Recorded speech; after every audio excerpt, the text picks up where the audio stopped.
see you all in person. Andrew, are you picking me up okay on this mic? Okay, great, thank you. I'm Grace Relf. I'm the Chief of Policy and Research here at the Commission, and appreciate you all joining us for this DER Program Tech Conference on the BYOD program implementation issues identified in the agenda. If you could go to the next slide. Okay, I want to just do some housekeeping really very briefly. So first of all, we are recording the meeting on WebEx. We are also planning to take notes on the conference, which we will file in the docket. We are really intending for this to be an in-person, primarily an in-person meeting. So those of you kind of in this main section of the room, we're going to prioritize your participation. If folks on the WebEx do have questions or want to chime in, please raise your hand and our team will let me know and I can call on you. And at that point, we'll have you introduce yourself and start speaking. Okay, I wanted to note that because of the WebEx also, we will ask that you speak into microphones when you're speaking because that'll help it pick up on the WebEx. And then, yeah, following this tech conference, we expect that there will be some next steps to be determined and we will follow up with those afterwards. I also wanted to note, we will be keeping time. We have 3 hours together today, but a lot to cover. So I will try to keep you on time. I might interrupt you if I need to keep you moving along. Just a couple other logistics. So one, we also have a bike rack. So I'm going to try to really keep our conversation to the topics in the agenda. And I may redirect questions to agenda items that are later in the conference if needed. If something comes up that we are not necessarily addressing today, we can put it on the bike rack. Our team will capture that and we'll try to address that in a different forum. And on that note as well, can you go to the meeting norms, please? I just wanted to make sure that we were all on the same page in terms of meeting norms. We are not going to be relitigating issues that have already been decided. So please be mindful of that. And additional meeting norms are, we want to practice democracy of time. So we will, please be respectful of your colleagues in the room. We are trying to build consensus. So we're trying to be problem solvers here and get to the meat of the issues so that we can get these programs off the ground and successful. And then, as I mentioned, we'll be mostly prioritizing in-person participation. Okay, lastly, the restroom codes are on the wall over here. So our restrooms are downstairs. There are codes to get in. If you need a more private or accessible restroom, you can just ask one of our staff members and we'll get you a key to that, no problem. You might consider silencing your cell phones or computers as well, just to keep focus here in the room. And I think that's all I have in terms of logistics. Are there any questions for me on that? Okay, great. So hopefully you've all reviewed the agenda. It's up here as well. We'll start with the some level setting. Commissioner Yost is going to give us a little intro. Then we're going to move through our topics. The BYOD program is in action from more of the technical dispatcher side. Then we'll move to the customer perspective and experience. We'll walk to technical capabilities of DER technologies, connectivity options, the DER management proposal, and then we'll wrap up at the end with some closing remarks and next steps as needed. Okay, with that, I am going to turn it over to, let's go over the meeting objectives as well. So just to be very clear about what issues we are discussing here today, one, we want to clarify how the BYOD levels 2 and 3 will operate. And in order to do so, we want to determine what issues we need to address in order to get those programs off the ground, including the connectivity options and performance measurement. We want to get to solutions, as I mentioned. And then we're going to discuss the pathway and timing for when those programs and riders can get off the ground and launched. And then we also want to talk about the DER management proposal and make sure that we can try to start building consensus there. Okay, with that, I am going to do some party introductions. As I mentioned, because the focus is in the room, I'm just going to have the folks at this table introduce themselves. And as I mentioned, if folks on the WebEx or in the rest of the room want to speak up later, we'll just ask that you introduce yourself at that time. So let's start with commission and commission staff. Good morning, everyone. Naomi Kawai, Commissioner. Good morning, Colin Yost, Commissioner. Good morning, Pete Polonsky, Utility Analyst. Carl Friedman, Consultant to the Commission. Debbie Shin, Chief Engineer. Hi, Alan Huey. I'm a engineer. Yeah, go ahead. We'll go to Hawaiian Electric.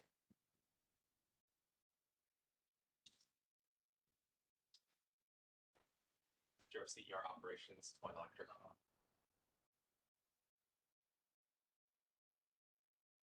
Okay, there we go. I think it's on now. Brian Como, manager of CER operations, Hawaiian Electric. Good morning, Yo Kawanami, co-director to Customer Energy Resources, also Hawaiian Electric. Good morning, Lonnie Shinsato, Co-Director of Customer Energy Resources, Hawaiian Electric. Hi, good morning, Marissa Owen, Senior Associate General Counsel for Hawaiian Electric. Thanks. Let's go to the consumer advocate. Morning, Michelangelo, Executive Director, Consumer Advocate. Good morning, everyone. Leila Kilolu, Chief Research Analyst, Consumer Advocate.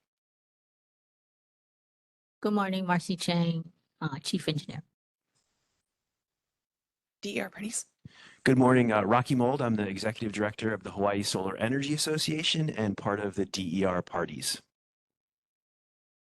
Good morning, Christy Bone, President of Hawaii Solar Energy Association. Good morning, Stephen Rimsha, member of HSCA and representing Hawaii PV Coalition within the DER parties. Great, thanks. I think that's everyone, but I will just ask if anyone on the WebEx needs to be introduced at this moment. Andrew? Nope, all good? I think we're all good. Sorry, are you saying someone wants to be introduced? Okay, then we are good to go. All right, with that, I'm going to turn it over to Commissioner Yost, who's going to give us a couple of opening remarks.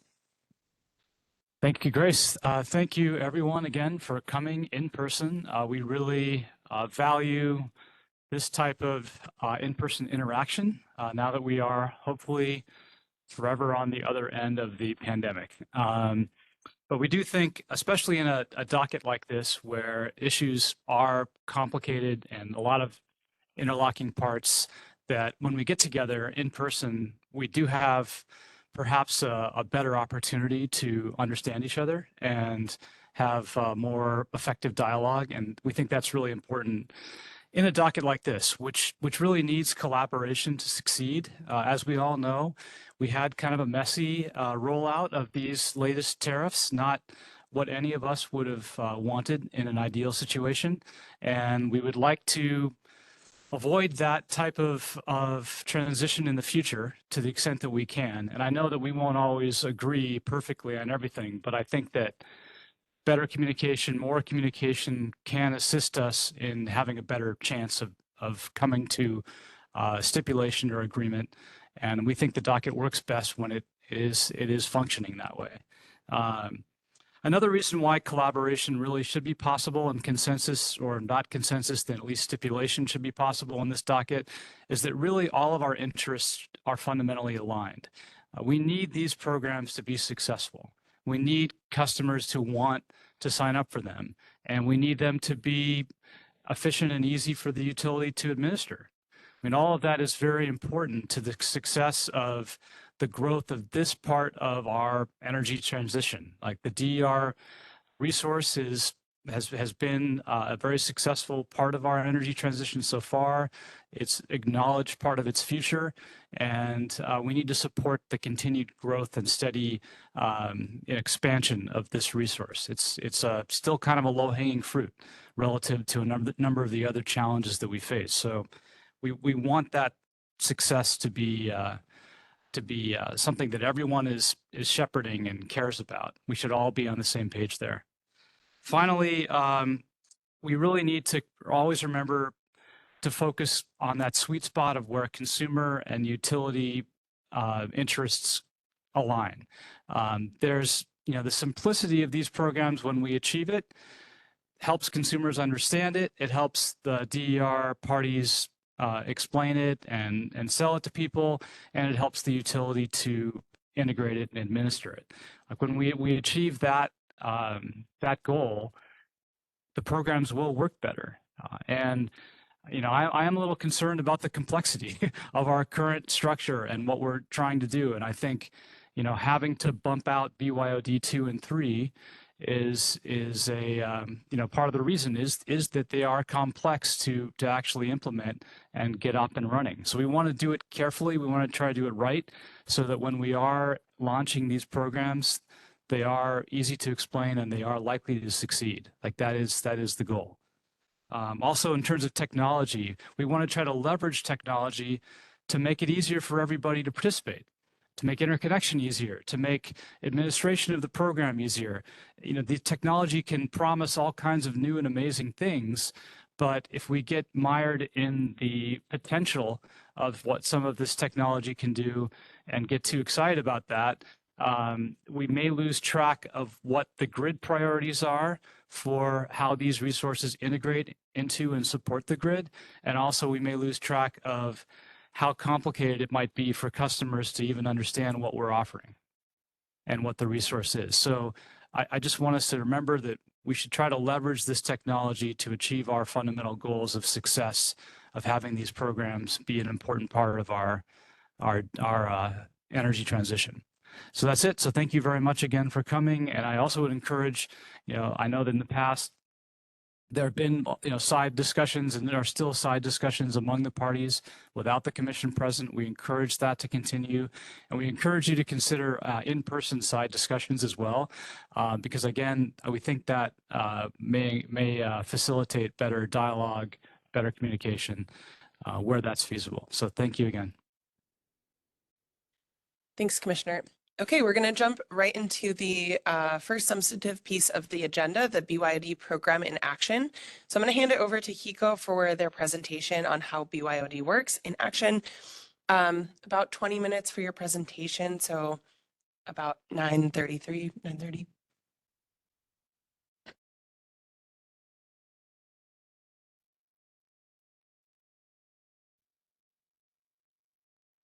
Okay, so we're going to talk a little bit about how we're anticipating BYOD in action. We're going to go over a little bit of BYOD 1, but mostly focusing on BYOD levels 2 and 3 with a heavy emphasis on the architecture. So next slide, please.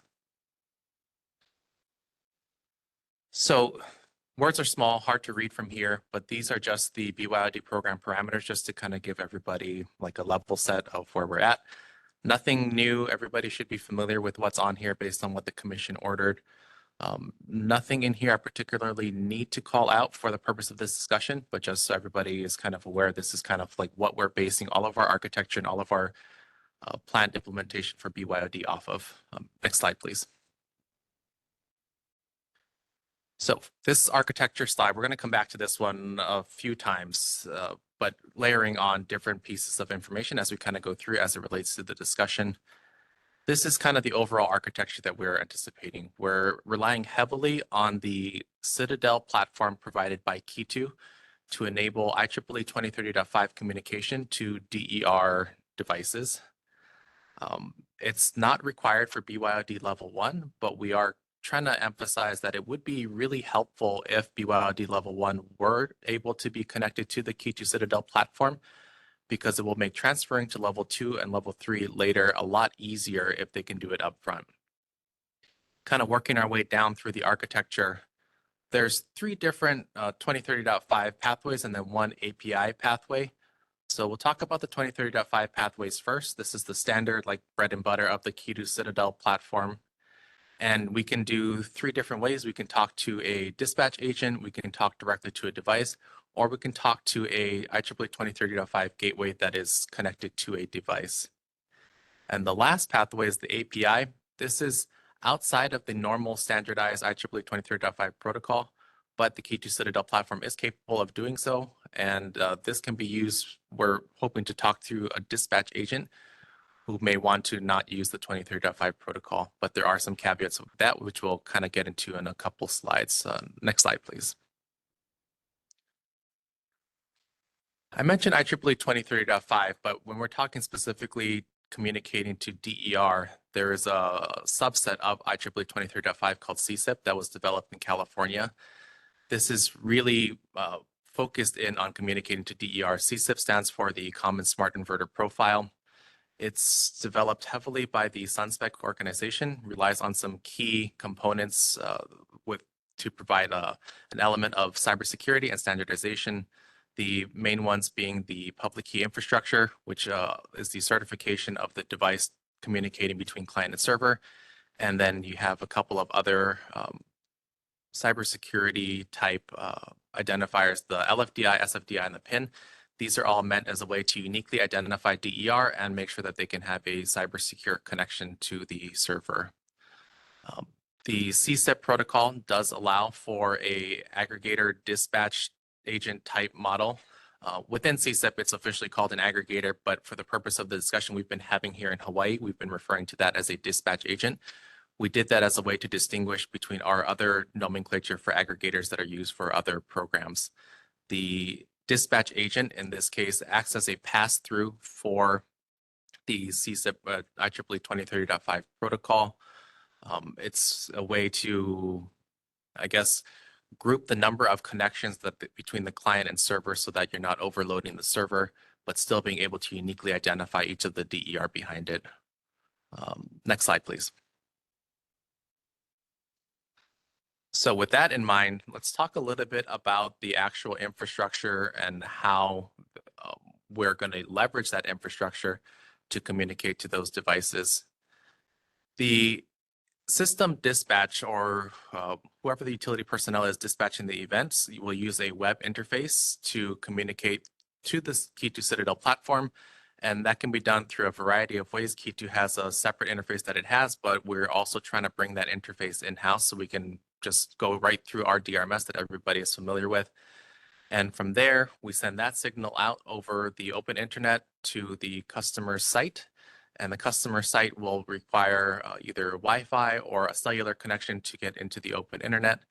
And all of those pathways that we talked about, 23.5 or API, will leverage that same kind of pathway.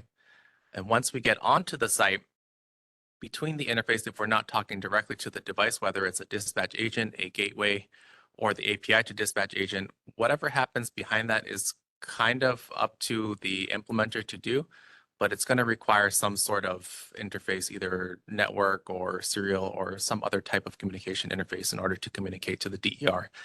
We're considering that part out of scope. We are focusing mainly in everything in the purple on this diagram. Next slide. So when we're going through the design of this architecture and kind of as we're implementing it, here are some of the challenges that we've had. Customer Wi-Fi is not the most reliable connection method. Normally for any kind of utility communications, we like that to kind of be locked down and super reliable and cyber secure.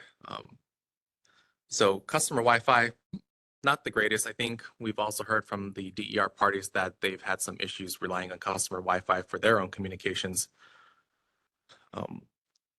As far as like a low-cost option in order to communicate to the customer DER, we're not totally sure what that is yet. I think there's some outstanding elements that we need to really nail down in order to determine what a low-cost option would look like. Namely, if there's no customer Wi-Fi available, who pays for the cellular connection to the site? The PKI certification that allows for that secure handshake in between the client and server, who pays for that? And any kind of ongoing maintenance throughout the lifetime of the program to maintain all elements of the communication architecture.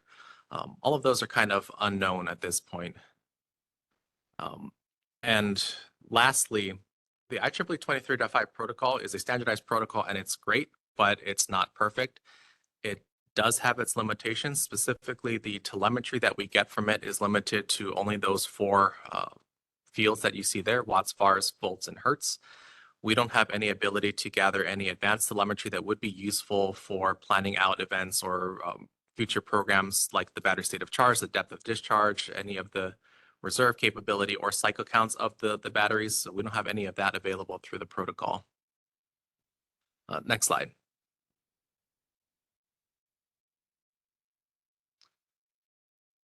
So when we talk about actually putting BYOD in action, with all of that in mind, we've gone through the architecture, we've gone through the different pathways.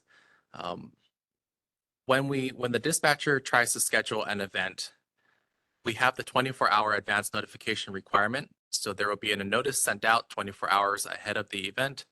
And at the same time, that information gets sent through the key to Citadel. Once it hits the key to Citadel, that's sort of like our hub for sending out that signal to all of the DER. That signal can be sent out either day ahead or immediate for an emergency control. One great thing about the 23.5 protocol is it does allow for some mode of scheduling, and it has a very set primacy. So if you have like conflicting signals or anything like that, it has a very defined way of handling those conflicting signals. For the purposes of the BYOD implementation, we're not really anticipating too many overriding or conflicting signals for that, but it's nice to know that it does have it and can handle things like extending or canceling and all of those types of things. Once those signals get sent to the DER will hold that information and hopefully respond when it comes time to do it when the event is scheduled for. On the very far right, you do see that we do have the durations that we're anticipating, level 2 for 1 hour, level 3 for 2 hours. And we also wanted to call out that there is no automatic like frequency response for this program as per commission order. Next slide, please. And I think this is my last slide. These are kind of just going through the different power flow scenarios as we're working through the BYOD implementation. This is what we're expecting will happen when we call for a BYOD event. I'll try and briefly describe that. It's kind of complex to look at it from this point of view, but I'll try to go through it a little bit. The first two have assumed no real BYOD impact. This is kind of how battery systems we're anticipating to work, assuming like a typical self-consumption mode. If the generation from the PV is greater than the demand, then we get a little bit of export back to the grid. If the generation is less than the demand, then we're anticipating the customer site will import a little bit of power from the grid. And then at nighttime, we're anticipating generation should be less than the demand. So if the battery is not enough to cover all of the home loads, we anticipate the customer site to pull in some power from the grid. Now, when we schedule a BYOD event, especially for level 2 and level 3, we're hoping that the system prioritizes charging the battery instead of serving the home loads first, so that the battery can be ready to provide the grid service when it comes time to perform.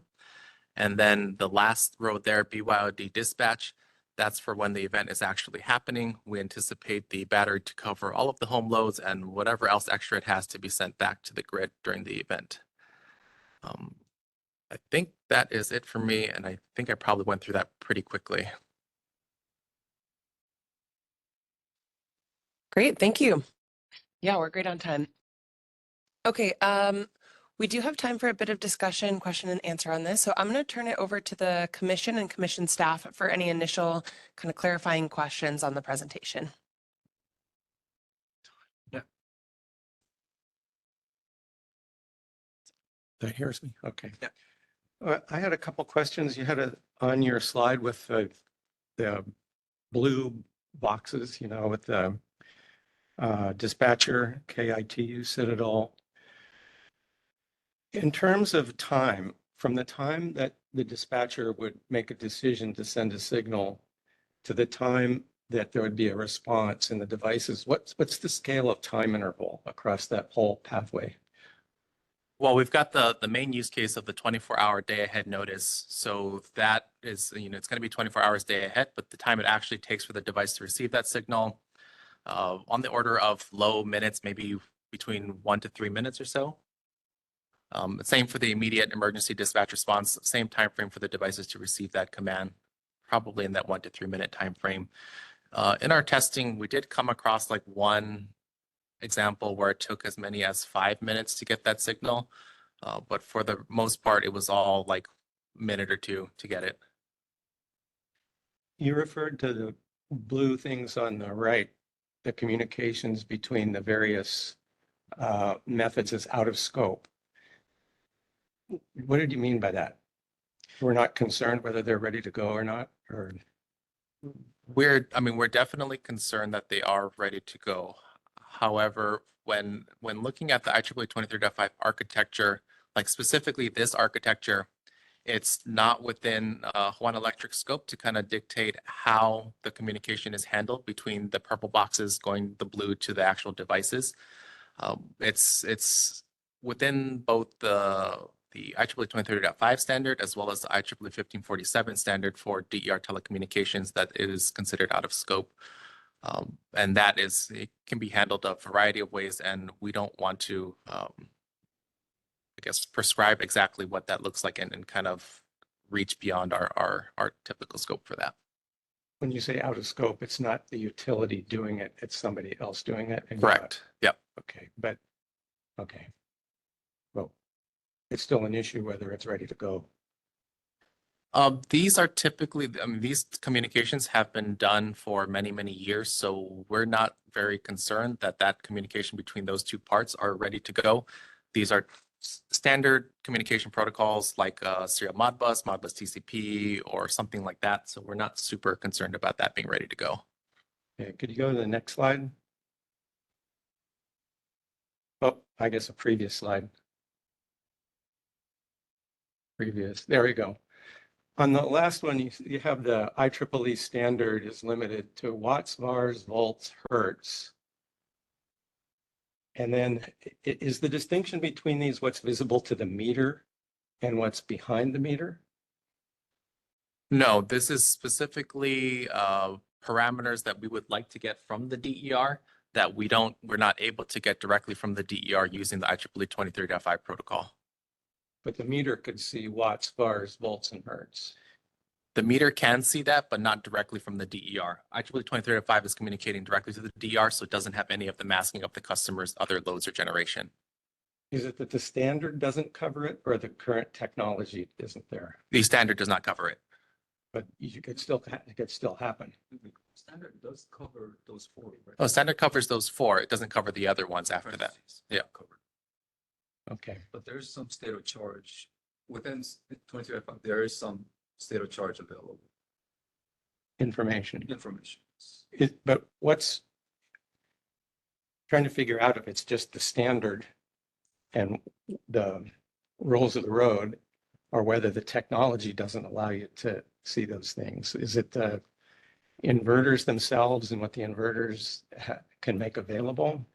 For information? It's a little combination of both. I think there are a lot of energy storage inverters that do have that information available, but because there is no standardized requirement for it, they may not have it. I think, for example, there is a SunSpec model, like the SunSpec protocol, SEP, that is in draft form that does cover those additional fields, but none of those have made it into the official IEEE 23.5 standard. Okay. I have a question. Okay. Hi. Okay. Getting back to one of Carl's questions, it's out of scope for HECO, but can you please explain which entity is responsible for ensuring that that portion of the network does work? Would it be the whoever is selected as a dispatch agent or KITU? It depends on if that interface is going to be local to the site or if it's going to be a cloud-based provider like we're expecting most dispatch agents to be. If it is local to the site, we're expecting it to be the contractor's responsibility to install it and commission it when they are installing the system. And if it's the cloud-based like the dispatch agent, we're expecting the dispatch agent to be the responsible party for that. Okay, thank you. And then with regard to the other question, Carl's other question, I actually had one about your the protocols for communication. Although it can take analog and status, such as volts, watts, and things like that, what is the protocol or means of controlling the devices for, getting the actual commands to go? Under what does that fall under? Do all of the master controls for the inverters have that capability to be controlled, not only monitored? Yeah, so the IEEE 1547 protocol, which is the standard for all inverters that we've harmonized on for the 2018 version, does require that level of communication and control. And the IEEE 23.5 protocol, which we're using for CSIP, has the ability to communicate to leverage that capability. Okay. Okay, thank you. That's all the questions I have for now. Thanks. I have a few hopefully clarifying questions. So Andrew, could you put the slide back up with the device dispatch sequence? So regarding the notice and slash dispatch signal, I just want to clarify. So this notice from the dispatcher to KITU Citadel, the day ahead notice and the dispatch signal are they're the same thing. They're not two separate signals sent to Citadel. It's just the timing, whether it's day ahead or emergency. Yeah, that's correct. But I should also clarify that we are also providing a separate 24-hour day ahead notice directly to the customer to let them know it's like, hey, we're going to be leveraging your device 24 hours from now in accordance with the program. And how will that be communicated to customers? We're going to be doing that through email primarily, through the data captured from our customer interconnection tool and then passed to our DERMS platform. Okay. And when this notice goes, so the actual dispatch signal goes through Citadel and one of these 4 options, once it's sent out, it's up to however the system is configured for the system to respond. It's not necessarily Hawaiian Electric controlling how the response is, correct? Yes, I think I hesitate for a little bit because we are leveraging the standard 2030.5 protocol. So there is like a prescribed way that the devices have to respond in accordance to participate within that protocol. But we're not like directly dictating how it achieves that. That makes sense. And if you can go to the next slide, the power flow, I think. Yeah. So for these scenarios, is this something that when the system is installed, this sort of setup and these conditions have to be configured or programmed into the device settings? And this is just sort of you're laying out how you envision the responses would go to sort of a dispatch signal. So yes to the first question. The second question, the first 3 lines, these are based on the typical configuration that we do see energy storage systems get installed with, where they do prioritize self-consumption. And then we're also anticipating with the BYOD implementation that they perform the last 2 lines. So being able to prioritize battery charging to be able to perform when the event is called. Okay, thanks. Do you guys have any follow-ups there? Yeah, Commissioner.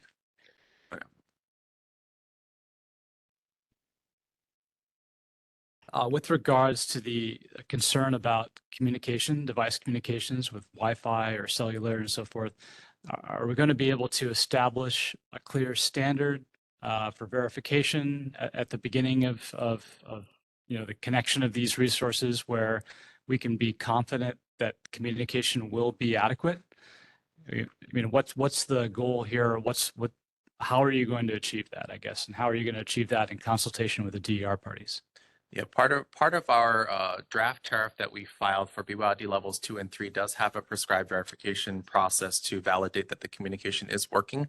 So when the customer is signing up, we're not going to fully enroll them until we can actually make sure that the system is communicating as it should be.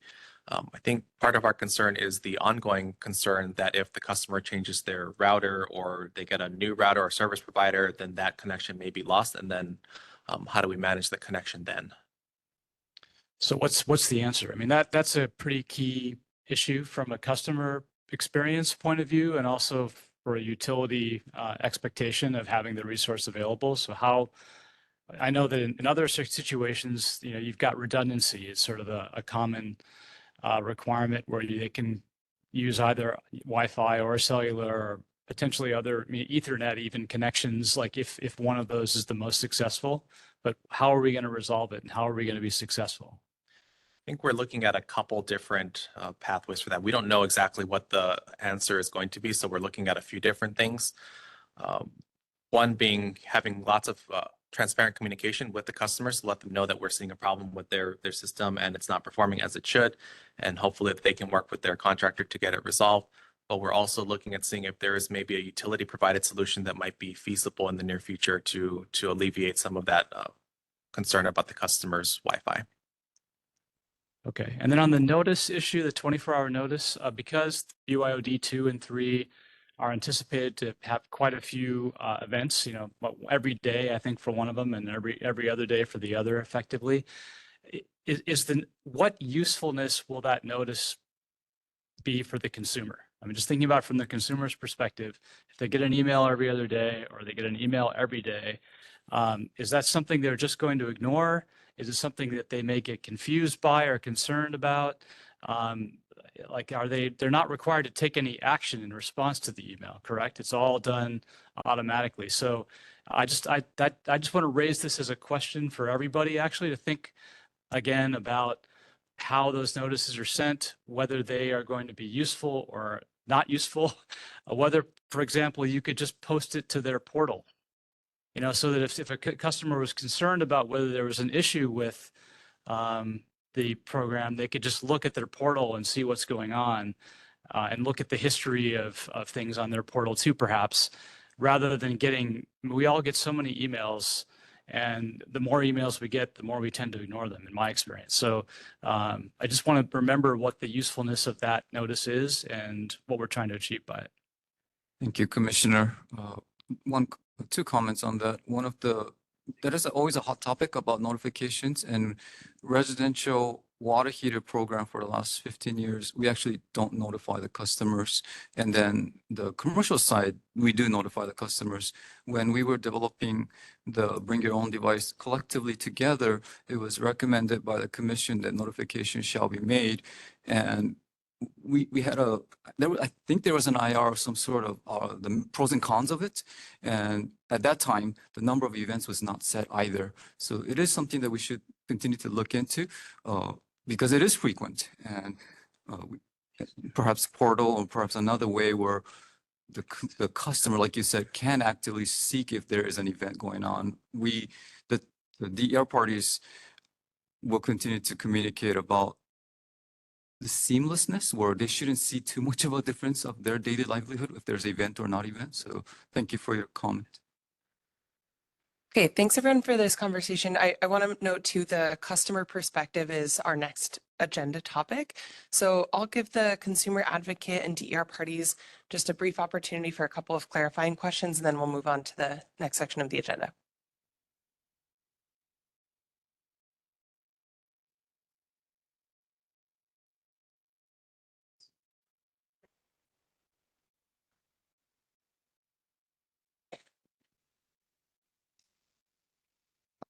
Thank you for the presentation, Hawaiian Electric. I was just regarding, IEEE 2030.5, could you talk a little bit about the cybersecurity protocol in that, and then the API? Apologies if this has been discussed before, and whether there's any concerns over cybersecurity risk versus, communicating through an API versus communicating through 2030.5 IEEE. Yeah, that's a fantastic question. One of the reasons we chose IEEE 2030.5 protocol because it does have a lot of cybersecurity features built into it. I mentioned the public key infrastructure, which is sort of like the standard cybersecurity method for initiating communication between a client and server. It's I think generally viewed as pretty cyber secure. The LFDI, which is the identifier for the device, is extremely complex. It's unique to the device, and it can only be generated from a secure PKI certificate. There's additional implementation cybersecurity in that each of the devices that enrolls with the CSIP protocol does need to be whitelisted on the Hawaiian Electric end. So if there is any kind of malicious actor trying to access the server is just going to completely ignore it and not do anything with it because they're not whitelisted. So there is a lot of that cybersecurity built into it. Now, when there's also the additional security measure for the actual client end or the server end that they can create a PIN, a 6-digit PIN, which is acting like an additional password for the device, such that a malicious actor, if they were to gain access to the device, they would still need to know the PIN in order to be able to activate that connection from the device end. So there's a little bit more cybersecurity with the PIN. We are not actively requiring the PIN right now, but it is a feature that is available. If the client side, the customer side wishes to have it, we can easily add that as part of their enrollment. When talking about APIs are kind of like a mixed bag. It really depends on what is being implemented. That being said, our Hawaiian Electric's API implementations do have a pretty rigorous cybersecurity review as part of any API connection that we make. And they have to go through a bajillion hoops in order to be qualified as cybersecure before we can create that API connection. Could I ask a follow-up? Is there a reason why the PIN, is there a reason why the PIN is not mandatory? Yeah, the PIN as part of the CSIP standard on its own is considered an optional field. It can become onerous to maintain that PIN over time, especially. So it is something that we could have the ability to mandate in the future, but at this time, based on the state of the standard and the technology, we're making it optional.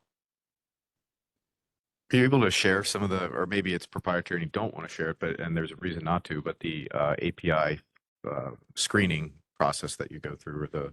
Yeah, I think we can share probably a lot of that, but I'm not the cybersecurity master when it comes to API connections, but I'll try and do my best. Any of I guess any contractor that we employ technical services with, whether it be an API or any other technical services for that matter, they have to abide by something called a technical service master agreement. That technical service master agreement lays out all of the roles and responsibilities for that particular entity, and one of them being cybersecurity. And then within the cybersecurity, I think almost all of them are required to complete a SOC 2 Type 2 audit before they can be connected. And based on the results of that audit and any other review that our information assurance group has for that particular entity, they will need to meet that before that they can become connected to the Hawaiian Electric system. Okay, thank you. Okay, thanks everyone. In the interest of time, any questions that you have, please write them down. I think we'll probably be able to get them to them later in the agenda. I'm going to turn it over to the DER parties for your presentation now.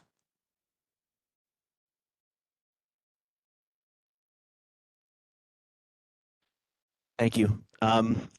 Rocky Mold, DER parties. You can go to the next slide, please.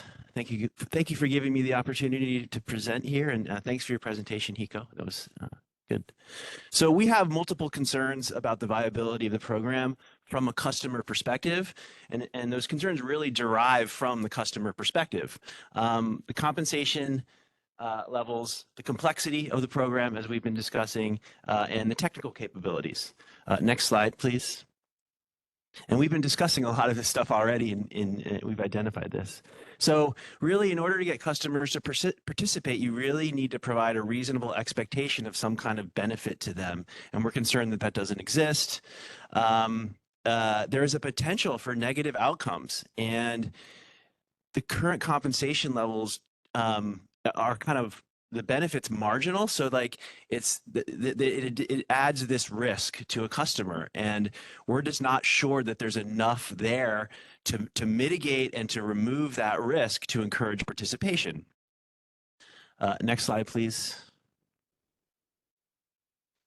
From a complexity standpoint, simplicity is key. And as was noted by Commissioner Yost already, and this is a complex program, and so we're sort of swimming uphill, swimming upstream as we speak to try to simplify this for customers.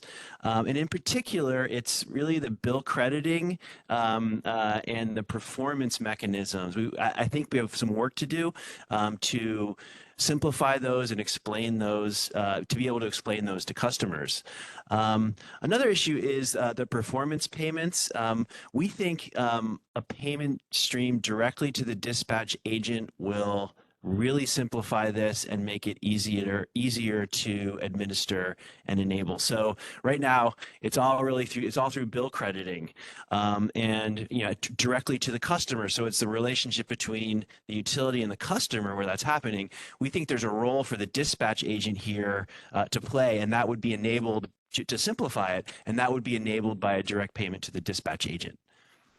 Next slide, please. From a technical capability, I think Bryant laid it out pretty well. There are some. We know the pathways. We've outlined the pathways. There are a couple questions outstanding that we need to address and to figure out. And one of those is that cost-effective pathway. And so we're very much here to discuss that with the parties and try to figure out a way for that. We think it's really important to hone in on that API pathway at the beginning. For our OEMs and our potential dispatch agents to be able to start as soon as possible. They've communicated to us that really that API pathway is key at the outset. And assuring widespread participation. There's a lot of talk about the cost of the program. Actually, the more participation we get, the lower costs you're going to have. It's going to drive down the per unit costs if you have a broader program with a lot more participation.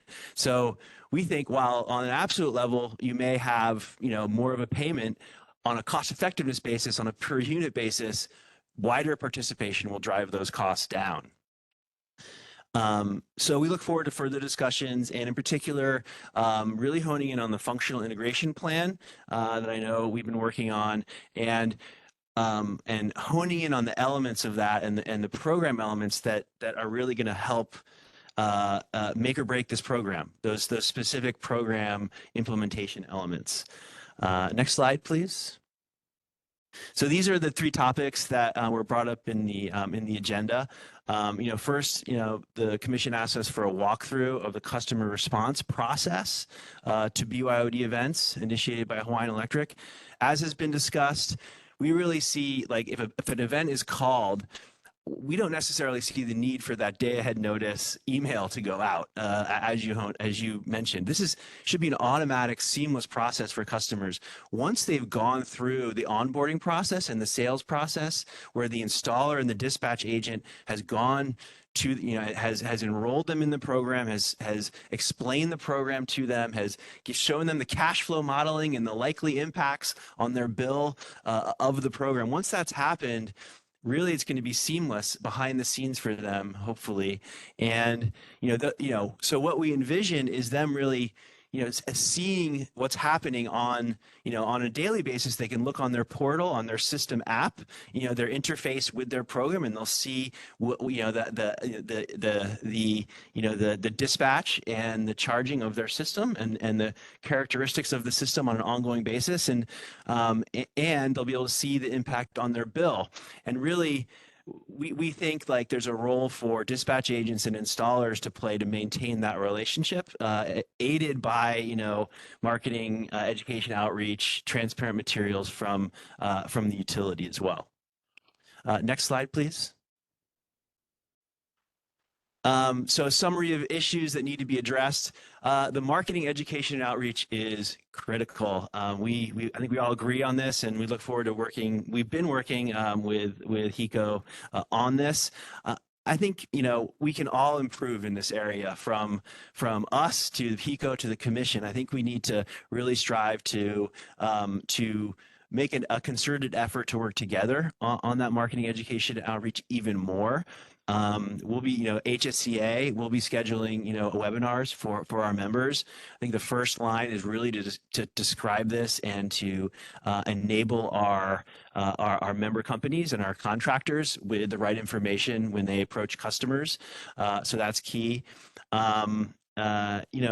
These fundamental complexities of the program we're fighting, we're swimming upstream on this. Obviously, we're fighting this.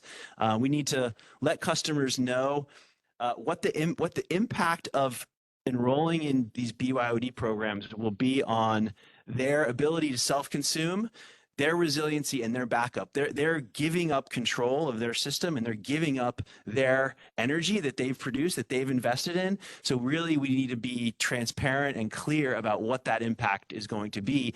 And right now, I'm not sure we have clarity on that. And of course, there's a risk of increased grid usage when electricity rates are high, and that's what we're trying to avoid. And so, appreciate that. The commission responded and re-enabled the opt-out of TOU because that helps mitigate that concern significantly. Next slide, please. Yeah. And so what is from our perspective, to what extent do customers expected to respond? Again, the customer enrolls in the program at the outset, and all the likely impacts and their obligations will be disclosed. They'll understand the contract, and really, it's going to be happening. The program's going to be happening behind the scenes, so customers will not have to respond actively to those dispatch calls, but the dispatch agent, will have a role in keeping the customer informed of issues, as will HECO and everyone. And so the customer's role really is to be aware and responsive to ensure system compliance, but that's with the aid of a dispatch agent. So with that, thank you. We'll take questions. Thank you. Yeah, we have about 10 minutes for questions, and then we'll take a 5-minute break. We'll start again with the commission and commission staff. I have a question. Maybe this is regarding both presentations, but I'm trying to understand the day-ahead signal versus a real-time signal. And I'm starting to understand that one of the day-ahead notices is kind of an email, just inform the customer kind of a thing. But the other, if this is going to be automatic, it sounds like there are also some other signals that are going that are more hardware to hardware type things to make it automatic. So I think, maybe it was mentioned, there might be a day-ahead signal hardware related. And so what is the nature of that? Is this hardware from the utility saying, okay, inverter, tomorrow you will discharge between this hour and that hour, or tomorrow you will consume between this hour? And then is that the nature of that signal that's automatic, or is it a real-time thing that after in real time, the system dispatcher says, oh, we're in a certain situation. Now we're going to send a signal and we're going to have this 2 to 3 minute response. I'm a little confused about the nature of those signals and the need for the 24-hour advanced one. So I think the key for the 24, you're absolutely right. The 24-hour advance is important because there may be a signal to the inverter where you need to, the disposition and the state of charge of that system needs to be available the next day. And so it'll start, so the characteristics, it will start prioritizing keeping the battery charged to the correct level for the next day. And so it'll hold on to that energy. So there will be an impact to the customer, that day where to get the battery ready for the required disposition the next day. And the inverters are smart enough to know all this? Like when they get this signal, the inverters know how to do this? I'll start with the protocol side first. From the utility perspective, when we issue the command, we are telling the inverter to discharge X amount of kilowatts at a given time and date, and whatever the inverter needs to do to be able to handle it, which I think is what Chris is probably going to talk to. It depends on whatever smarts is being deployed with the inverter in order to be able to meet those requirements. Great question, Carl. One thing in backing up, and it's relevant to this question, this is Chris DeBone speaking, is systems that have the capability or ability to do what we're asking are two different things. CSIP is dictating that systems have the capabilities to do what we're talking about. Not all systems inherently have the ability to do it. You have to add maybe some additional hardware, which is the communication, or unlock some licenses to allow it to happen. So I just want to be clear on that. Not all devices are magically capable right out of the box of doing this, but that's what we're striving to do. As far as the day ahead purpose, the day ahead purpose is twofold. One is to educate the customer that something's about to happen. Don't call your installer when your battery's doing something you don't expect, because we are going to do something out of the ordinary of self-consumption, which consumers think that's how these systems generally work in normal operation. So one of them is customer education and preparedness of something's going to be different tomorrow. And when you see your system, just preparation. The other one is the technical signal from the utilities DERMS to the device to schedule that event to actually take place. So there are two versions of that day ahead, because a dispatch agent, let's say, may need to alter the battery to prepare for the grid service coming up. If you're going to be discharged 2 hours, you need to make sure there's enough energy in there to perform the service under the program you've signed up for. Hope that helps. Part of this has to do with tense, I guess. I'm trying to figure out what's ready to rock and roll. What's the existing situation in terms of the ability for these communications to talk to the devices to make it all go, and what's kind of aspirational and needs to be figured out. I think that's kind of what the day is about. And so I'm still not clear. I don't want to take too much more time on it, but there are two questions I have about it. One is whether or not once this signal goes out, it gets received by somebody. Let's say it gets received by a dispatch agent. And then is it the dispatch agent's responsibility to tell the battery when to discharge or when to go? That they're going to have the communications there. In some cases, it's direct to the customer, in which case the customer would have to have some device, undisclosed device. I don't know what the device would be. Or I don't know if Tesla or Enphase batteries are capable of receiving a signal and then scheduling a discharge the next day. I mean, can they do that already?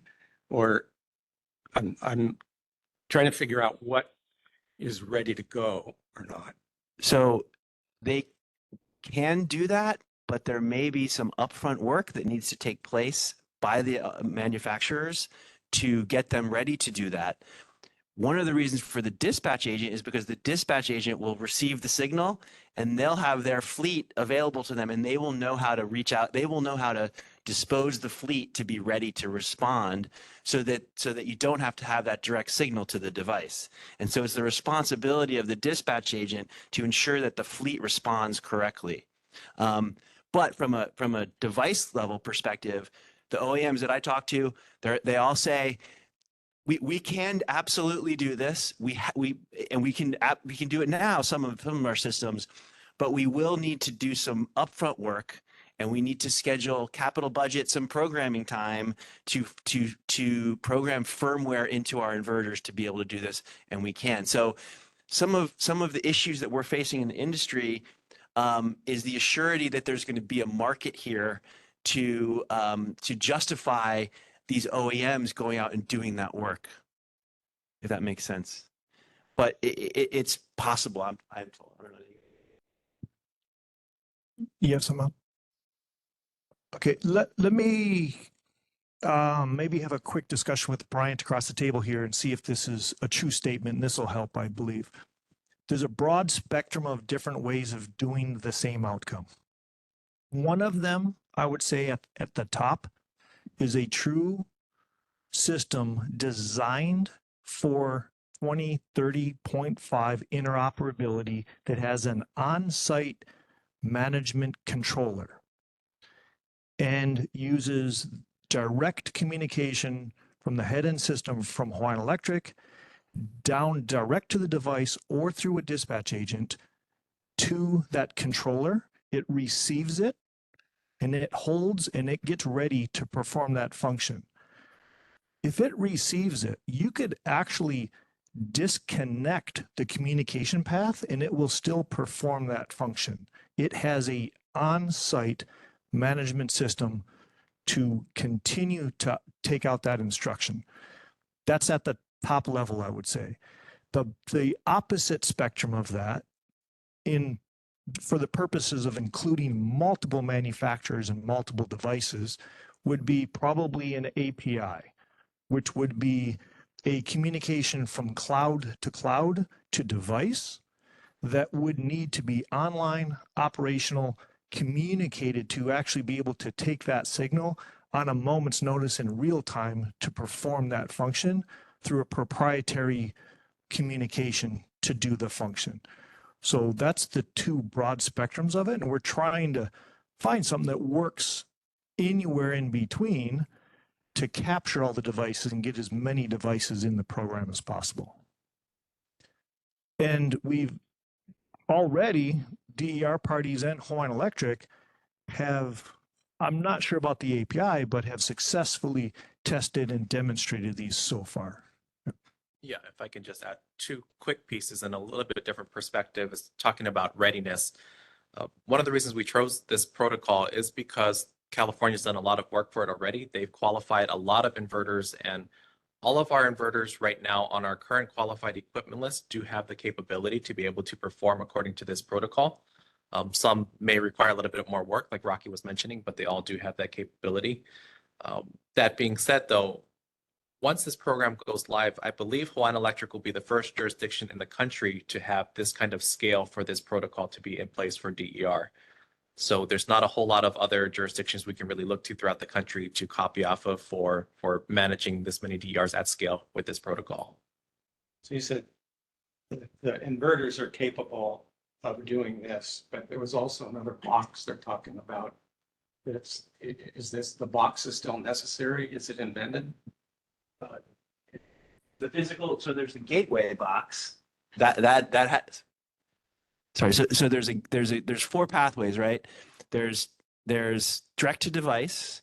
There's through a dispatch agent via the standard IEEE 2030.5 protocol, through a dispatch agent using an API, or through a dispatch agent or direct for the HECO through a gateway device, which is installed on the, at the device level to work with the device. Those are available. Those exist, except they cost money. You said the inverters are ready to do this. Is the inverter now capable of receiving a signal that says tomorrow you're going to need to absorb energy, so you need to store some state of charge? It can do that without any other help? Or yeah, the CSIP protocol implementation requires the ability to be able to hold that schedule and hold it to be able to perform according to that. Thanks. I just wanted to, excuse me, add that Stephen Rimsha here. So we are talking a little bit about API integration versus 2030.5 standards and capabilities, and then there's various OEMs. So we don't know at this point essentially who the dispatch agents will be, whether it'll be an aggregator, whether it'll be an OEM, whether it's a combination of them. But Sunrun's PG&E Peak Rewards program that had 90 consecutive days of dispatch over this last summer and provided 32 megawatts to the grid was an API integrated program that was launched very quickly, that was able to capture the vast existing fleet of storage systems on customers' sites where they essentially opted out of the program if they didn't want to get peak rewards. But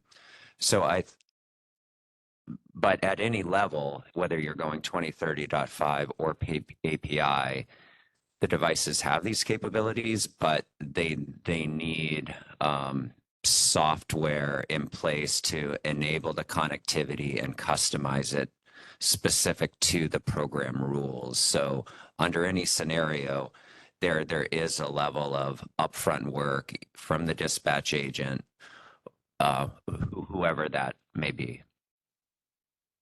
Thanks, everyone. This is a good discussion, and I think to be continued as we go forward through this agenda. It's 10:05. Let's take a 5-minute break until 10:10. Come back right at 10:10, and we'll pick it back up. Thank you.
Okay, great. Looks like we've got most folks back, so I'm going to get us started. So I think this next section will build nicely on our conversation from this morning.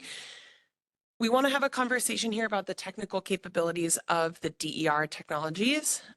So as stated at the beginning, the intent here is to identify the pain points or the ambiguities that we need to solve in order to get these programs off the ground. So I'm going to prompt us with an initial question, which is discuss the remaining questions or ambiguity regarding DER technical capabilities, such as inverter functionality and performance measurement. I don't think that's something we've gotten to yet this morning, so we can start there, in order to implement the BYOD 2 and 3 programs.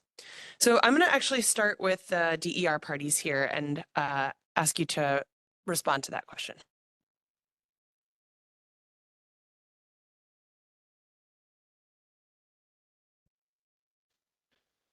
Rocky Mold, HSCA. So I understand the question. It's you're asking for what are some of the ambiguities with DER inverter capabilities and then performance measurement. So I think we were talking about the ambiguities in sort of inverter functionality or the understanding. I think the role of the dispatch agent kind of is designed to sort of remove some of that uncertainty about inverter functionality, because the dispatch agent is going to be sort of on the hook to ensure that the fleet responds to the call that it's been given, that obligation. And the contract between the dispatch agent and the customer will be transparent and clear about what the customer obligations are, what their benefits are. And so I think it's in that process, that's where we need to be sort of, looking at that as the area that will mitigate some of those uncertainties about inverter functionality. And over time, it'll, sort of give us more certainty about those capabilities, because we're all told that they're there, and they all, manufacturers all certified to CSIP that those capabilities are there. But in some instances, they need to be enabled through some additional sort of firmware work. Regarding the performance measurement, may I ask, can we have sort of a summary of what the current, from Hiko, what the current performance measurement regime is, and so we can discuss it a little bit, because I know there's still a lot more discussion there, maybe not a lot more, but it's definitely a question that we still have, and I know the DE parties have still had questions about how that performance measurement is going to be undertaken.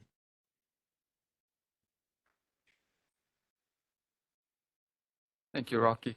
Performance measurement, let's talk in two groupings. So one is how we proposed, and then one currently with the BYOD level 1s. I'll separate those performance measurements. So for bring your own device performance measurement, through our discussion here with the parties, we talked about using the export to directly relate to the performance. So rather not create a baseline, not create a committed capacity, but I forgot what the projected capacity, and we came with a different term to focus on what is actually being delivered via export, and that was the calculation. So if 1 month there's 10 events, we would calculate the export that came out of it, KWH export from AMI data, convert that into KW, and apply the monthly incentive for each of the level 1s and 2s and 3s, which is $5 to $10 per KW. And we would upload that per month. There was a discussion specifically to that where the emergency events would be more immediate and less time for the batteries to be charged. So there was a discussion, can those events be removed from the performance? It would have been quite onerous. So we ultimately, I think the commission also said to keep the performance included for all events together, and we'll see how it goes. That's the monthly capacity incentive. The KWH for the export, the commission said split the KWH between non-grid services events and grid services events, where one side acts like any other DER export. The grid services events export has a cacheability element to it at 300 kWh. That's also performance. Anyone that actually exports has ability to cash that out one time per year. And then there's the upfront incentive. That's not performance based. So that was what we started with. Today with BYOD level 1, it's not so much performance based right now. It is a fixed incentive calculated similarly to battery bonus compared against the smart DER export rate. So any underlying tariff that is getting a export rate less of the smart DER will get a fixed adjustment, just like battery bonus. For the monthly incentive, we went back to the committed capacity, not the projected capacity. So it will be all inclusive, whatever the customer commits to, because it's every day. The monthly incentive, again, is not performance based either today. So hopefully that's a starting point, Rocky.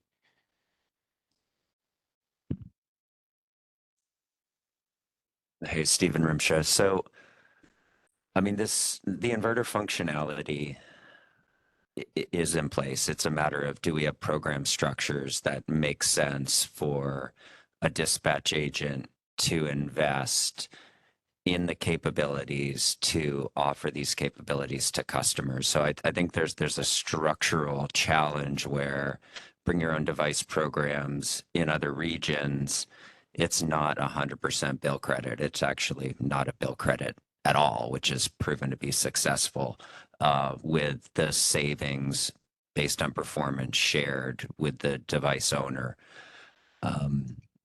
Also, I think we did have a lot of discussions over the past year trying to determine what performance measurement should be. And the DER party's proposal at that point was really trying to be responsive to Hawaiian Electric and the consumer advocate in those discussions. And is there an alternative approach? But in the end, like, complicated baselining should be avoided from my perspective. And I do think it's really device level performance that's going to be the easiest to monitor, because that's the individual and aggregated data that Hawaiian Electric's going to see from each device to the dispatch agent, as well as the customers during events are going to be changing their use of the battery via the dispatch agent. So it's when customers are enrolled in these programs and there's event days, the customers will be saving their battery capacity for use of the grid. So it's just really changing the way that that battery would be operating during non-event days. So the best practice that's occurring across the country is this device level response. So I think it does get us back to a capacity commitment type approach and device level data, just as a means of simplifying the program. Of course, this does create some forecasting need from Hawaiian Electric, from the operations center of how much capacity is going to be delivered via, from load offset to actual grid export. But any customer participating in BYOD 2 or 3 is gonna, by its nature, be changing the operating profile of their battery, and there needs to be other Hawaiian Electric processes that account for that change in load shape, because these devices are going to be different than how the current systems are operating out there today. Okay, I think this is helpful discussion. I want to ask if the commission has any clarifying questions, and then we'll go to the consumer advocate. Yeah, I'd like to ask, hopefully this doesn't upset the apple cart type question too much, but in the current protocol for battery bonus, the customers enrolled in that program now, it's my understanding that the battery is prioritized in terms of charging, like it's prioritized before home load, correct? Just all the time. Is that correct?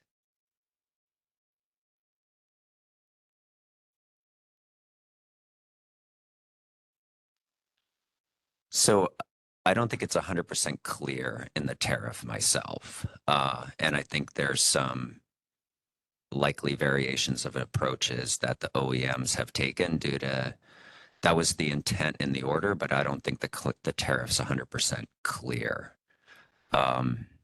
Because of the frequency of the BYOD 2 and 3 events, could it be potentially simpler to simply require batteries to be prioritized 100% of the time rather than to have this day ahead signal being sent that may or may not get there depending on communication success? And I'm just throwing that out there, just again, thinking about the customer experience, the customer expectation for how their battery performs. Would it be easier because of the frequency of the events to simply set up the protocol that the battery is always going to be doing its best to be ready to perform? And we don't have this whole question of day ahead signals and everything else.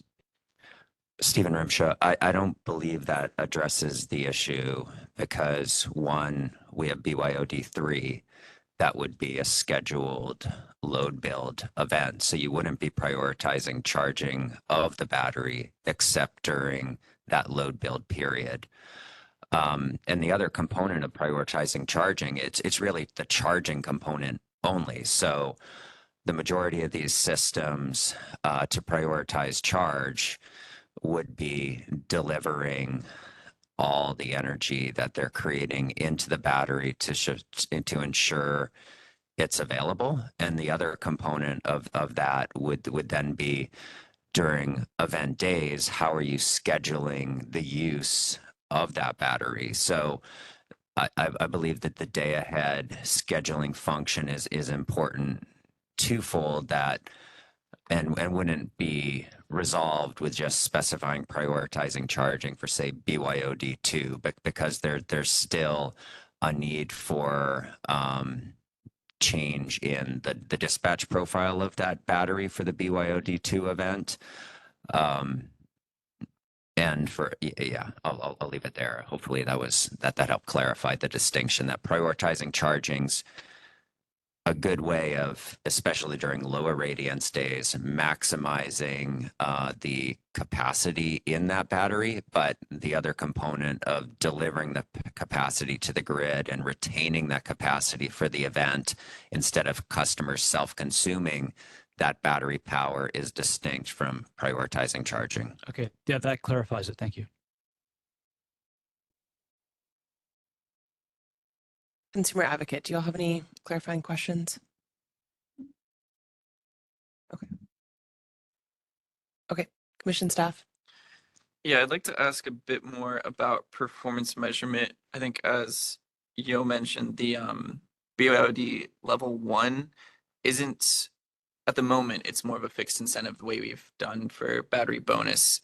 It's not really measuring performance of the device during these BYOD events. And I think in the docket record, we've had some discussion about whether this could or should be done at either the meter level or the device level. So one question I wanted to ask is, how would, or is it, are the technical capabilities there to measure performance at the device level, whether it's sort of dispatch to serve home load or to export to the grid, which as I understand, measuring at the meter level would really be only able to capture export to the grid and not if a customer is serving their own load, which would fit within the tariff, what's allowed within the tariff. Not under, this is Chris DeBone speaking, not under the 2030.5 protocol. It's not within scope of the registers. That probably a new term, the registers of the inverters that report data. When you dispatch it, the telemetry provided back to the utility through that protocol is going to be it's the inverter watts output. It doesn't know if it's going to load or out to the grid. It just doesn't know. It's just being commanded to discharge 5,000 watts. The only way to know how much load is being offset is to triangulate that with meter data of what's being measured as export, and the difference between the two would be the load offset of the battery. you would need both functions to do that. Thank you, Pete and Chris. When it comes to BYD level 1, I think both parties agree that the export is a good measurement because it's every day. And especially, let's go back to battery bonus. They were all new batteries. So the presence of the battery itself, we felt like we were not overpaying for the load consumption element of it because it's newly being removed by the battery. And then the export was the offset that is being created by the battery. So for BYD level 1, we sort of used the same rationale logic and said performance of a BYD level 1 export is definitely the performance of it. And we thought the AMI meter would be sufficient for that purpose. Level 2, level 3 gets a little bit more confusing for us because there's the emergency element of it. Yeah. Okay, so I guess what I'm trying to get at is it sort of, if the technical capability may not be right or available right now to measure sort of the exact output of the device during BYOD events, is it sort of worth the trouble to try and set that up in the future for BYOD 2 and 3 to get the exact performance measurement, regardless of whether a customer is serving their own load or exporting? Is it worth the trouble investing in figuring out how to do that compared to some of the other options for estimating that performance measurement or using the export from the meter level? Yeah, I'll jump in a little bit. I think there's one of the key differences between BYOD levels 2 and 3 versus BYOD level 1 is that connectivity element. So being able to communicate directly to the DER, whether through one of those 4 pathways, we should be able to get that ability to communicate to the device and see what it's producing during an actual event. One kind of semi-related topic that we've kind of been mentioning on the side is the concept of baselining and measuring, like, what is the actual performance of the device in BYOD level 2 or 3 versus what it does on a normal day when it's in self-consumption mode, and figuring out what that value of that incremental energy exported is. So I think that's one of the performance verification things we need to figure out for BYOD level 2 and 3 and then how to value that appropriately. Don't want to repeat what Brian said. I totally agree with him. And I think Chris mentioned it too. It's that combo, Pete, where we get the information from the battery of what it did because we have that connectivity. We don't have that with battery bonus. And we provided some information that actually we worked with the parties. There are some batteries that reverted back to non-functioning and we had to fix it, but we had to do an audit for that. Having the connectivity allows that visibility. And we look at the AMI and that 2 information will give us a better understanding of the performance, which is needed for system operation confidence building. Hi, Stephen Rimsha again. So I think baseline and demand response type constructs, while they have benefit, they're tricky and challenging to administer. That was why the alternative approach of using the AMI data was proposed and to be performance based. That being said, I definitely don't disagree that there's this added layer of data component. I'm just challenged a little bit from a customer perspective of what the right measurement should be, because for BYOD 2 and 3, they are clearly going to be changing their operating profile than they would have had otherwise, and it's maximizing the amount of capacity during that 1 or 2 hour event. So from simplicity and helping the customer understand the value proposition, or having a third party that sells and or operates the system for the customer, it would be a lot clearer being device level response as the measurement. Of course, this gets back into what I was talking about earlier, that Hawaiian Electric has to gain experience with the forecasting and the different modes of operations for non-BYOD participating customers and non-event days for the BYOD resources that have now changed their operations. So I think there's probably some AMI limitations in there as well, but I do think we need to strive for simplicity And, that would be not having a complicated baselining approach. And there's been discussions around the device level or the export at the meter. I think either can do it, but from a customer adoption and sales perspective, the device level response and data received is probably the most straightforward path forward. I have a question. Okay, this question is for Hiko. You mentioned that BYOD needs to have AMI data. Does this mean that one of the prerequisites to subscribe to these programs will be to have an AMI meter?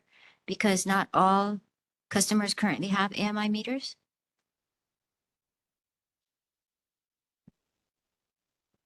One of the first requirements on the bring your own devices for AMI to be required, yes. Okay, And then for all, 1, 2, 3, or just 2 and 3? for all 1, 2, and 3, yes. And then I do have a second question, and hope it doesn't take too long, is we didn't get to ask it earlier, but it's kind of tied in. You mentioned that BYOD doesn't need all of the features that for common control, because it's basically a dispatch time dispatch thing. But in any of your tariffs or the contracts, does BYOD 1 currently require or allow HECO to curtail? No. BYOD level 1, level 2, level 3 is focused on battery participation. So it does not, and if there's any similarities to the curtailment, it will be the load build function that be sent for level 3, but the PV curtailment is not part of the BYOD level 1, 2, and 3 at this time. Rule 33 does not require curtailment? Rule 33 is, which one is that, Brian? That's for the BYODs. BYOD was a smart DER. Oh, smart DER is, okay. Yeah, smart DER, we have that tariff writing, Oh, okay. but BYOD is separate from that. And to achieve that curtailability, you do need control of those devices. Yes. So that aspect will go through the same aggregator or whatever you decide for the solution, right? Eventually, and I think that's the second to the last agenda item. Thank you. That we wanted to discuss. Okay. To see what's options out there. Yeah. Okay, thank you. So I'd like to ask a few questions about Hawaiian Electric's sort of system operational protocols for looking forward towards BYOD levels 2 and 3. If you could talk a little bit through how these resources will be utilized by the system operator, especially in the context of having the day ahead notice, and sort of where in terms of resource commitment and like what situations on the grid these resources would be utilized. Yeah, so day ahead notice does make it a little tricky for system operations to schedule the resources. Usually their generation planning is done day of. So the usefulness of the programs with the day ahead notice is when there's going to be a known or planned like a generation shortfall for that particular period of time for that day or week when they know that it's going to happen. Having that emergency feature of the program is going to be a lot more useful for the operators. So if there is something bad that happens immediately that they can't forecast, then they have the ability to do so. But for the day ahead, it's probably going to be that use case.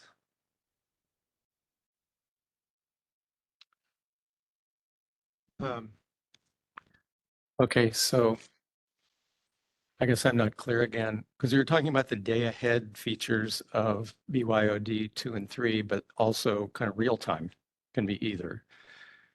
I mean, isn't the ability of the system dispatcher to make a decision kind of on the spot by a situation kind of a valuable thing that's just beyond day ahead planning? And if this dispatch signal is being sent out ahead of time, does that use up the ability of the system dispatcher to make those decisions? Or is the day ahead thing kind of a get ready thing and the dispatcher is going to decide in real time whether to use it? I'm kind of confused about how the dispatcher is going to make useful use out of. There will be some lessons learned on this, Carl, for sure. With that said, let's start with level 2. It is 150 times a year. So in addition to wanting to have that resource as a emergency resource, they will use it on a non-emergency situation too. And if it coincides, no big deal, right? They schedule something for tomorrow, an emergency does happen tomorrow, it's already scheduled, it's good to go.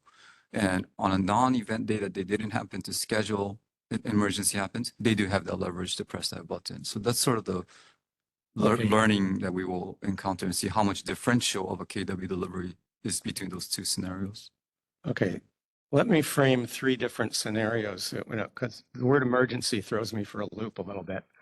So one function is day ahead planning, which is, you're just going to schedule your resources. You know that this unit's out or whatever, you know what the weather is, you're going to make decisions. And so you use the BYOD resource that way. Another possible use would be situational. Whatever the situation status is in the control room at a particular time, you have a tool ready at your hand. I'm not calling that an emergency. And the third would be an emergency. You've got a transient, you've got a generator out, you've got a transmission situation.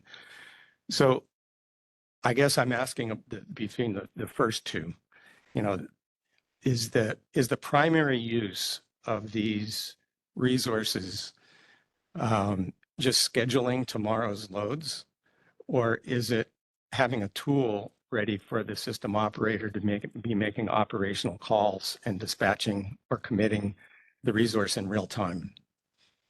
So it's kind of somewhere in between the two of those. It's because it's not meant to be like an everyday event, especially for BYOD level 2. It can't be like normal just planning out the generator. It's if you know something's happening the next day, like the unit's going to be off, then you can maybe schedule it a day ahead. But at the same time, like maybe it's the day of, and like in the morning, we're not going to have this generator, it's not going to be back in time. So then like you want that flexibility to be able to schedule it then, but you may not necessarily have it. So it's kind of somewhere in between those two where it has to be day ahead, but it's trying to plan for that. But at the same time, there's the third option where things are going really bad and we need that extra flexibility right now. So that's where the emergency protocol kind of comes in. So it's not really doing the number two scenario. We're not really having that part in there. It's either going to be 1 or 3, really. I saw Chris wanted to respond as well. Yeah.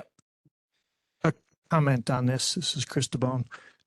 Thinking it from the perspective of a grid operator, if it's planned day ahead, a dispatch agent or device would know and prepare for that.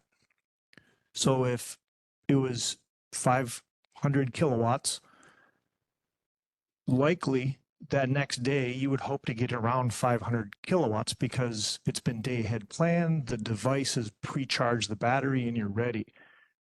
The day of event, the day of, if there was an event, the middle one, you may not have the full time to prepare the batteries and you may only get 250 kilowatts out of it because it wasn't prepared from the day ahead to. And then the emergency, it's if can, whatever you got, it might be 100 kilowatts. I think that's the difference between those 3 scenarios from a grid operator. It's all about preparing the battery in an emergency, you might hit that button and nothing happens because no batteries were prepared. Worst case, it's not a guarantee or even an opinion that you're going to get the full 500 out of it. You just don't know until you hit the button, see what happens. Hope that helps. Okay. I want to move us on to the next section, but I do want to just make sure there aren't any last sort of very pressing questions on the DER technical capabilities, particularly advanced inverter functions or performance measurement. Okay, great. Then I'm going to move us section, which is the BYOD connectivity options. So I'm going to ask Hawaiian Electric to start here with our first prompt. Please provide an update on each of the 4 BYOD connectivity options presented in the record, and then just a status update on whether you've confirmed the option is ready and available. costs for each option, and any other supplemental information that will inform a customer's decision on which pathway they might choose. Okay, so let's start with the, I guess, readiness of the four options. We've tested dispatch agent, direct to DR, as well as DR gateway. So all three of those have been tested and proven to be working. APIs by their nature are kind of ad hoc, so we have not been able to test that, although we have done APIs with other similar types of traditional demand response resources, and those are ready to go. We just don't have any yet for like the DER use case. For costs, that's sort of been the trickier option. Like in our initial testing for the DER gateways, there's a range anywhere from like 1,000 for the residential up to a couple thousand for more commercial, but those are all like one-offs. We're assuming like at scale with a broad marketplace that cost should go down by a bunch. Direct to DER is kind of inherent to whichever DER that is being deployed, so that we didn't include any costs for that.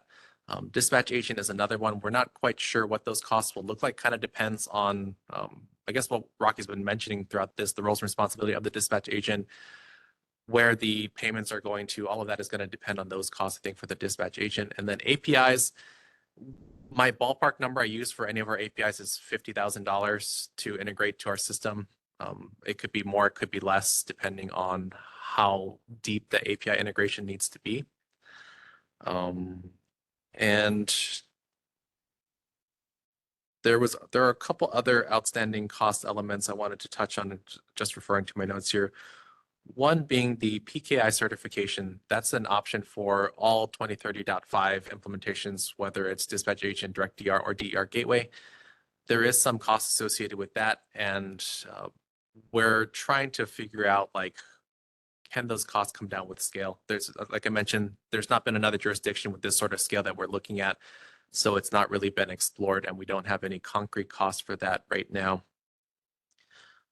Other costs I wanted to outline is the cost for maintaining the Hawaiian Electric side of the 2030.5 architecture, that server component of it. That cost, it's another one that depends on scale. So more scale is less cost. And there's also, I think there's like an inflection point once it hits like $3 million or so, where that cost becomes a lot cheaper once the scale goes up. But we're not quite scratching that surface. Just wanted to underscore that there is a cost to maintain that infrastructure for the server side. I think I got all of them. Did I miss any? Just any supplemental information or thoughts on what would impact a customer's decision? Yeah, I think it's going to be that cost element, but I think for any of the four options, it's going to be hard to make apples to apples comparisons. Like if the dispatch agent is handling everything, the cost is going to be in that relationship between the customer and dispatch agent. Hawaiian Electric won't have any visibility to that. If they want to do a direct to DER or the gateway, that is like a direct cost that they can pay. And then I think the API will probably be similar to the dispatch agent, where it's going to be that relationship between the customer and the API dispatch agent.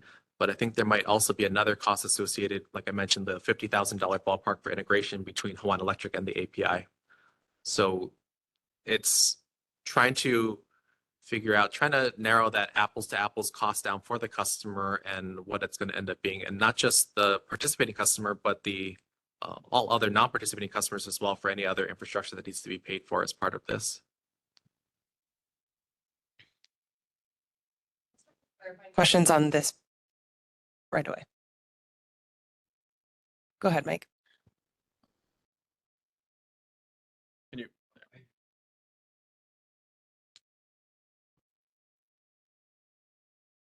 From the cost that the potential cost the customer could incur, what is the least costly pathway, or how do they break down? How do they compare? In an ideal scenario, I think if the inverter inherently has that DER client built into it, that'll be the cheapest option because it's just already there with that. And then I think depending on like scale, If the gateways can come down in cost enough, it'll probably be a toss-up between that, the dispatch agent, and the API, because I'm just not familiar with what those costs would look like, but I imagine them to probably be all about the same at that point. Okay, so initially it would be, would that mean it would direct 2030.5 to a capable inverter? Is that? Yeah, Okay. that would be the ideal cheapest option if there was a marketplace with enough of those inverters out there for Right. customers to choose from. And then otherwise the component, what's the name of the component again? The gateway. Gateway, thank you. Yeah. Okay, thanks.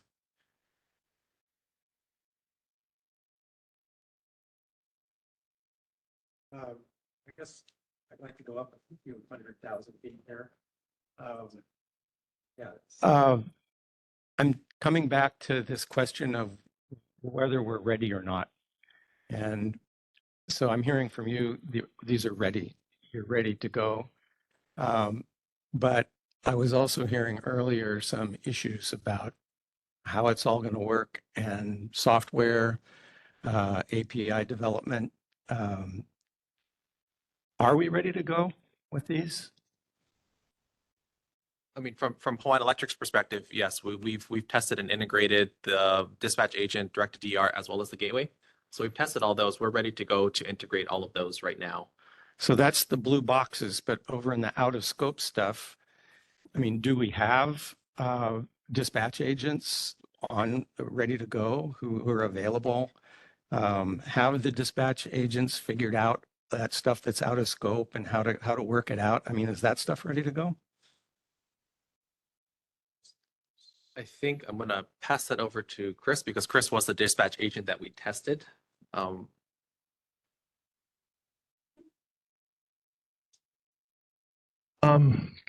Chris DeBone, yes, I was the person who stick my hand up in the room and said, I'll try it, see what happens. Put a lot of time, effort, money, resources, and have been discouraged with the reason of all of the efforts when I do not see a program for a customer to sign up for. It's going to come down to that. We're not going to encourage development until there's a marketplace for the customer to want to participate in the programs. I don't see it, so we're starting to get technical fatigue on trying to solve the problems until there's a program that customers are going to want to sign up for. I think this discussion is a little bit backwards.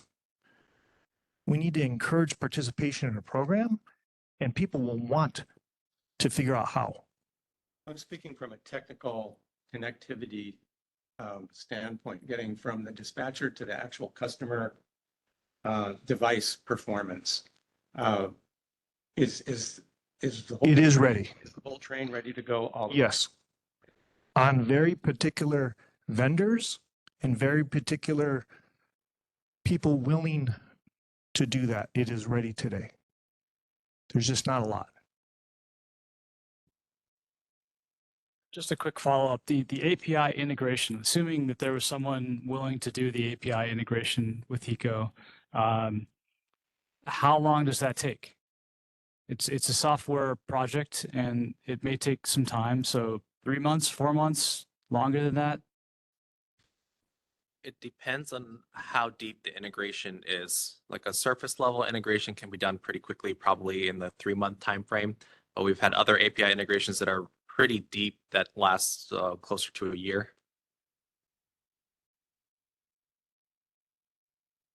Stephen Rimsha here. I think a lot of it comes back to the customer value proposition and also where the dispatch agents are able to recover their ongoing operating costs and integration costs.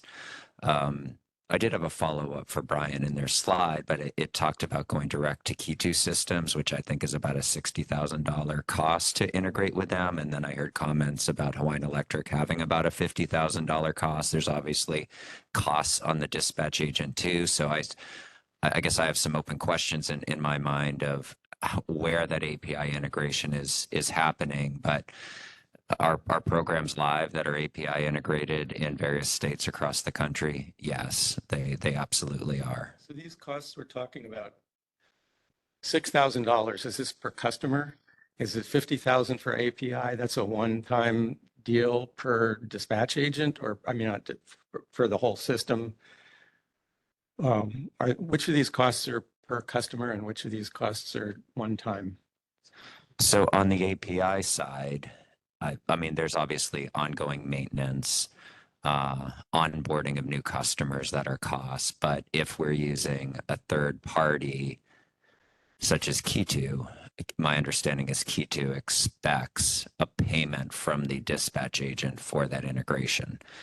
And that's not counting any of the back end work that the dispatch agent would do to set up their system for that API integration on their end. If on Hawaiian Electric side, it's API integration outside of Key2, I understood the response that it's probably $50,000 in labor related costs, maybe some hardware costs to stand up that integration with the dispatch agent. And I would assume that the dispatch agent would have similar costs. So we're probably on the order of $100,000 between all parties to stand up API-based agent to perform those functions. But then there's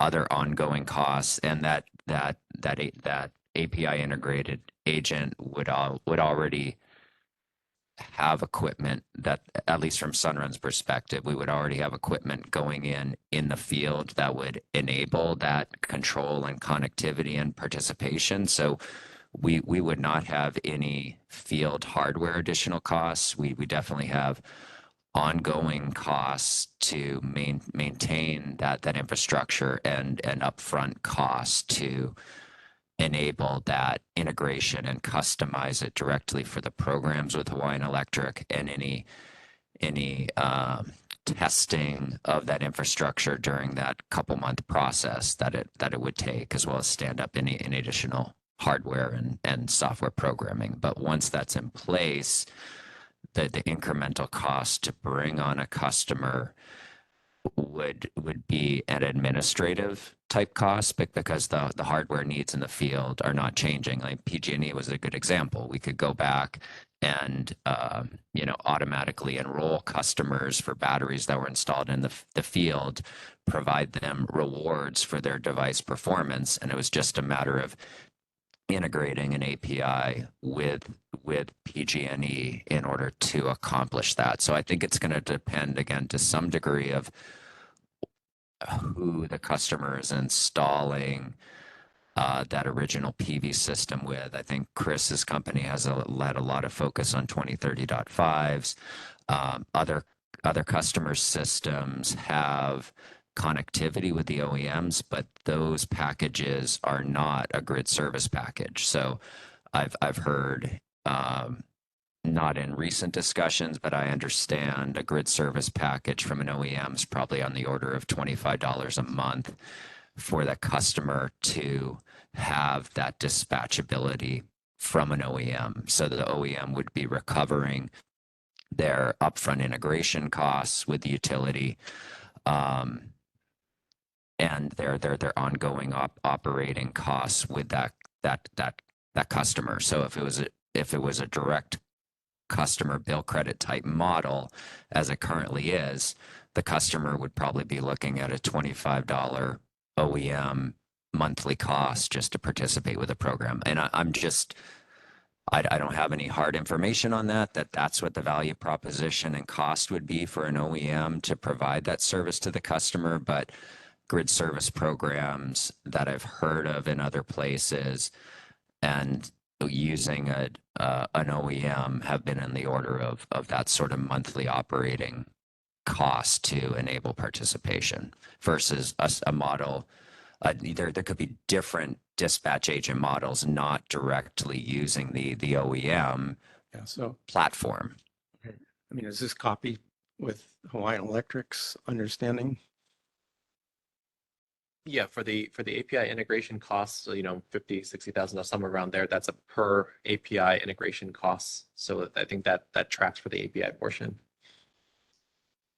All right.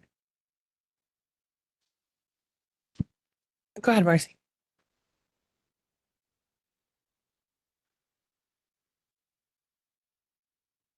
It is Marcy from the Consumer Advocate's Office. So I kind of want to put, and maybe if HICO and the DR parties can, I guess, because we've had working group discussions, Carl, on what you've been discussing. Oh, I don't think that's amplifying. oh, okay. Is this better? Recording for Is, the site. sorry, is this better? Okay. I guess so, on several of these, like the dispatch agents, in the working group discussion, some of the discussions has been if the dispatch agent is connecting at 2030.5, the devices on the back end can be like API or something else. And then you can, connect all the way through. And so I think that's, if Hiko can clarify if that's correct, because then that would allow customers who are not 2030.5 ready, they can connect through a dispatch agent. Yeah. And it gives them the opportunity to do that, right? Yeah, I'm gonna say a yes, but so the yes, if the dispatch agent is 2030.5, then it does enable that. But from the back end, from the dispatch agent to the device can be whatever they want. However, our preference is to do something similar to 2030.5 because 2030.5 enables us to see the device level performance and all of that. Whereas if it was kind of aggregated all together, then we lose that visibility. So I guess the device itself has to be 2030.5 into the dispatch agent, or Not necessarily, but something similar to that. Like, with a gateway. yeah, matching the similar protocol structure. So it doesn't necessarily need to conform to strictly the IEEE 2030.5 or CSEP protocol, but something that will enable that device level connectivity so we can get that information. Oh, okay. And I think that's kind of helpful to understand because we're trying to understand what the customer costs are. I think cars, that's what you're getting to. And then what interconnections that the customer is able to do and what's in between, right? To get everything to all work. I think, oh, sorry, go ahead. I was trying to practice democracy of time, I guess, by giving up the mic. But the other thing I'm not clear about is how all this works in terms of economics. I mean, some of these costs are Hawaiian Electric costs with their cost recovery mechanism. The tariff sets out some compensation for a customer. And some of these costs fall somewhere in between where there's going to have to be some dispatch agent. I don't know that it's decided who's going to pay those costs. Some of these are upfront costs for the dispatch agents. The idea of a $25 a month cost to the customer, I mean, that's not part of the tariff. So I guess I'm not clear about how it works with who's paying who and who's fronting all the costs. So Yeah. I don't know that I want to take the time to ask all that now, but No, and those were working group discussions too. I think, Yeah. a lot of the discussions were kind of, I guess the focus has been on kind of the market viability, discussions that Rocky has been talking about and several of the DR parties. I think we're also trying to understand those costs too, because I'll use an example like the PK certification. There is a cost to that the customer, if you connect to the direct device to HICO, would have to pay for, because they'd have to be PK certified. Does that make sense? So I guess amongst your discussion, your working group discussions, is the dispatch agents and all of that capability going to be with Hawaiian Electric? It's going to be procured by Hawaiian Electric, or is it going to be the individual?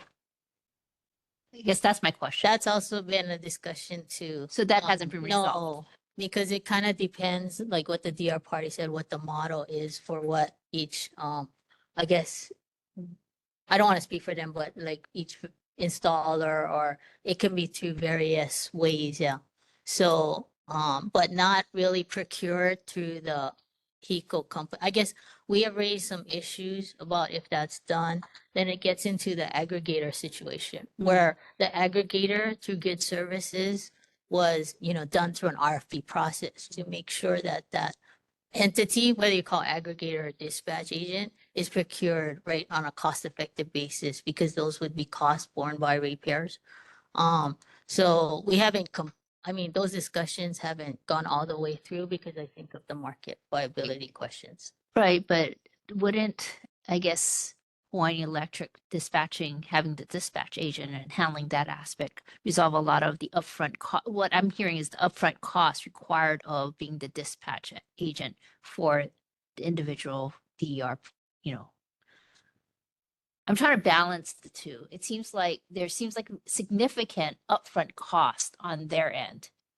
And if somehow that cost can somehow transfer over, yes, I get it's gonna be borne by ratepayers, and we're gonna have to figure out a mechanism to address that, but it kind of Yeah. alleviates that burden. No, and I think Hiko should answer that question, but from our side, I think we want to make sure that it's done cost effectively. And you're gonna, as mu- Understand what was cost effective. Right. and you're gonna get the evaluate the cost. pros and cons of Right. that.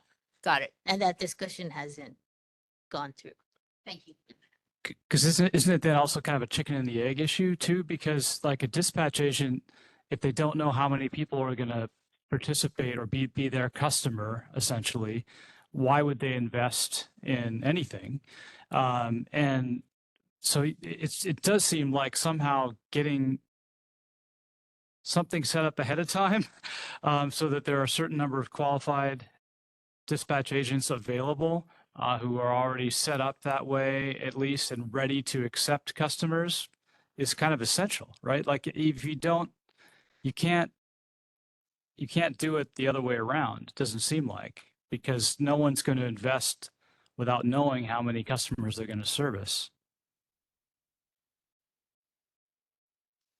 Yeah, hey, Stephen Rimshaw. So I think I totally agree. And that's why I think we need different pathways for a customer to adopt. One is the current 100% on bill savings. The other pathway should be a dispatch agent payment that is then shared with the customer. And the third, which seems to align with the comment there about couldn't Hiko do this? And Hiko essentially has developed a direct connect model, but and then the customer under the direct connect model, if they had an ability to manage and maintain that connectivity, you know, the on bill compensation likely makes the most sense for that model. But I do think there's these three variations that are needed. Really, what we've been seeing around the country is an API integration with a Key2-like entity that manages all this for Hawaiian Electric, and the other dispatch agents go and manage the fleet of customers that have enrolled, or you know, we just haven't seen the direct connect pathway, and that clearly can't be the only option. So successful programs that we've seen and participated have allowed for the dispatch agent to share the savings, be responsible for the management of the devices, and kind of create a cost-effective ecosystem to get customers participated. But in the end, it's got to make sense from a customer perspective, a dispatch agent perspective, and a grid perspective, which in order to meet our clean energy goals, these resources are crucial. I mean, they have emergency benefits now and load shaping benefits now, that if all the resources in the integrated grid plan fall into position, you know, that's the value of the resources today. But I'm not confident all those resources are going to be developed over the next few years, and we really have to learn how to integrate these resources with Hawaiian Electric, get customer adoption, and create grid-facing solutions. So I know the overall economics of these programs has constantly been in question, but there's clearly a need to figure this all out. So we need three models: the direct connect pathway, a customer working directly with the dispatch agent and recovering those costs on bill. And we need an opportunity for a dispatch agent or dispatch agents to be able to market their, to be able to leverage their existing customer base, new customer base, and enroll customers in these programs. And in order to do any of this, we need programs that make sense for customers to adopt. So you kind of already asked or just answered a question I was going to get at. I kind of want to take us a bit bigger picture on these 4 options. We have heard that they're technically ready to go from Hawaiian Electric's perspective, but there's clearly a lot more to figure out in terms of the cost, and actually once these programs launch, how customers are going to choose all the different options that, and interconnect and everything.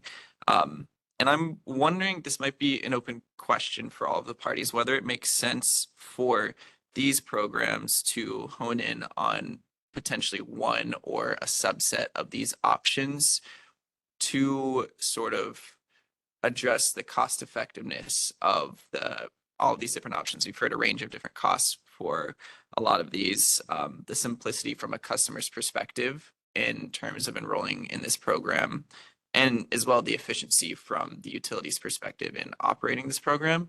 So I know, Stephen, you just mentioned maybe 3 models.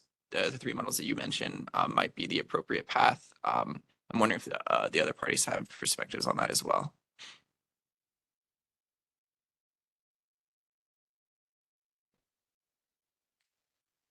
I think maybe I'm still having whiplash from the Smart DER BYOD 1 implementations, but I'm just thinking of 3 separate implementations and the complexities involved with trying to do that and set up all the different billing mechanisms.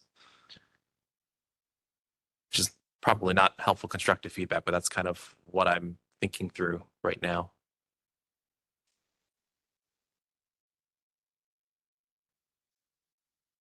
Do you have a question? Can I just get clarification? That was actually a question I had. So what is, out of the 4, is HECO's intent to select only one of the solutions or configurations? Or like you said, all 4 will be available for the customer to select?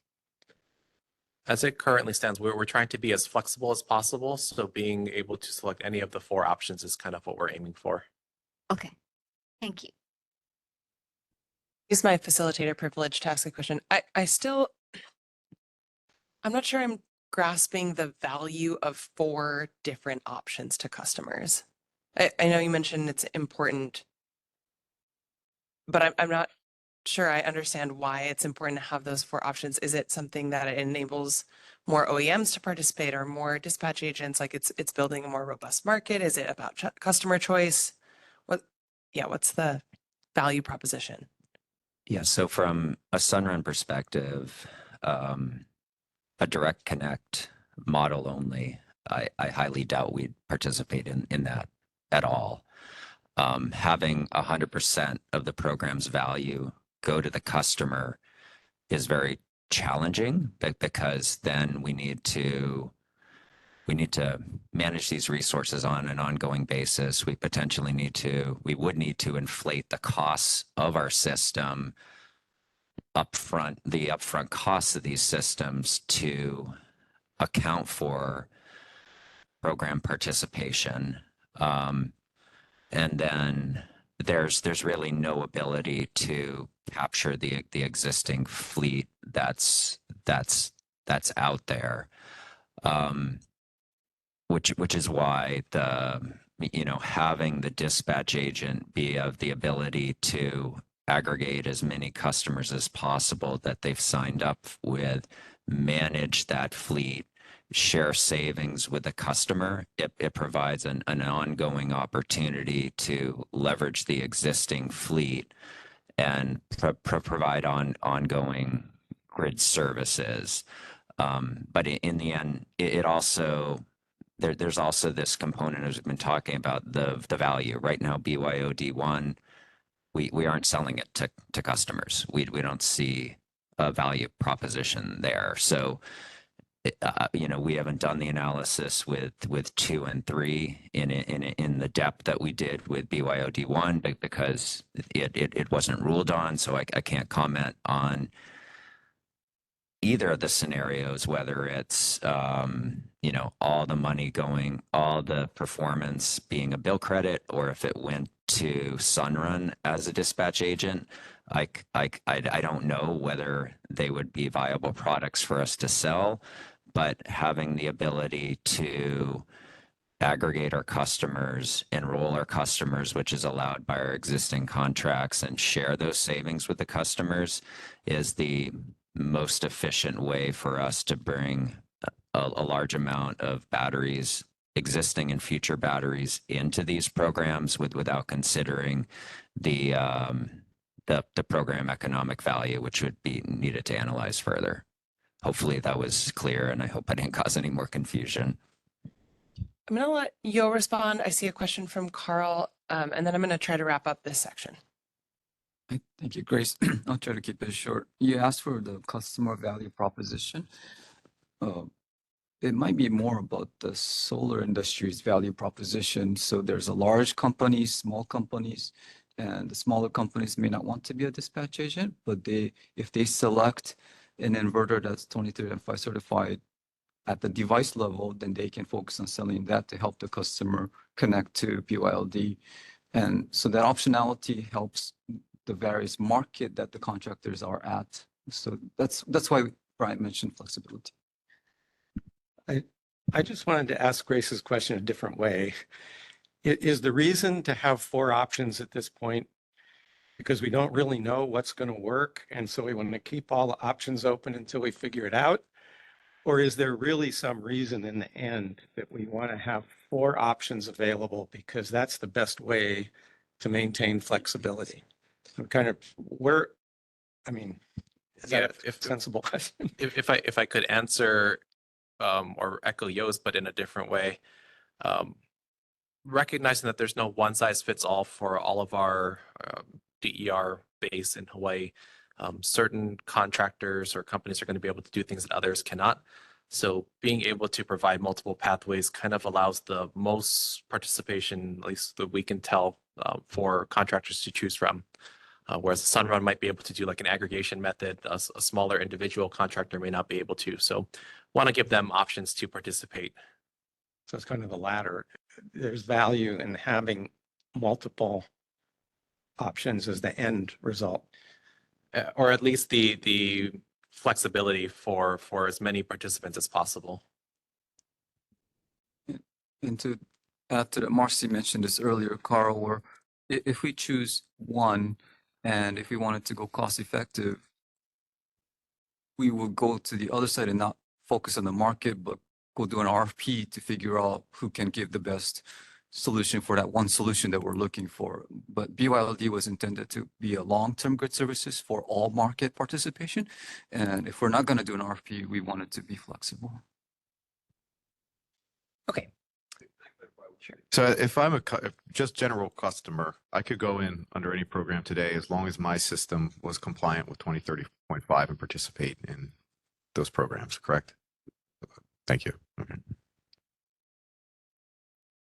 Okay, thank you all for this discussion. I think we've definitely honed in on an area that needs more discussion to get the BYOD 2 and 3 off the ground. Let's take a 10-minute break. So we'll come back at 11:25 for the final portion of the agenda. Thank you.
Okay. We're almost through our agenda, so nice work. We've got about half an hour left to talk about the DER management proposal. This is shifting gears a little bit from BYOD more to the Smart DER program. And we're going to start with a prompt. And I'm going to ask Hiko to respond first to this. Please discuss Hawaiian Electric's proposed scheme to manage DERs enrolled in the Smart DER program and any issues or barriers Hawaiian Electric and the parties need to address prior to implementing this scheme. Let's start there. So I think I'm going to start with our kind of operating philosophy. We're trying to find the lowest cost solution in general to make DERs truly grid interactive. And the first part of making them truly interactive is figuring out how to manage DERs during a grid emergency. And our scheme, in order to do so, is that, well, let me start by saying that we do not want to do a second meter socket like how we did for the CGS Plus program. Take it as a lessons learned that implementation was clunky at best. So we're trying to leverage the 2030.5 protocol again in order to enable that connectivity for managing DERs.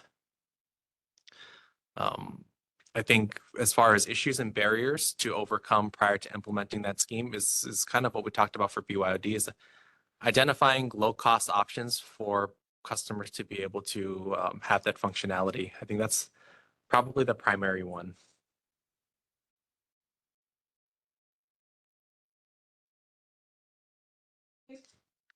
Great. Let's start there and just ask if there are any clarifying questions that folks want to ask of Hiko about this proposed management scheme.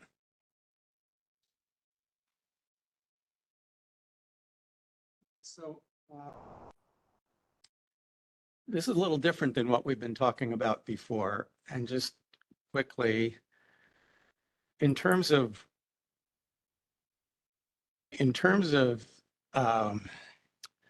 what this is about, this is just curtailment of resources, right?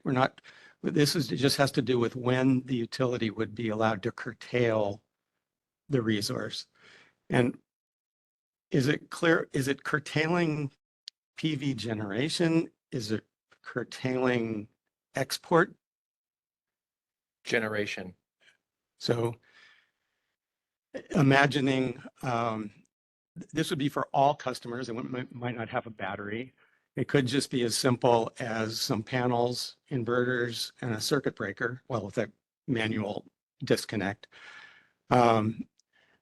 So some kind of additional device would be necessary in this case? It depends. I mean, kind of going back to the architecture we discussed for BYOD connectivity, we're kind of envisioning something similar to that. So it could be like a directed DER where there is no additional infrastructure needed, or it could require something like a gateway or something else like that. So it could be. Yep. As far as what a grid emergency would be, I want to get a clear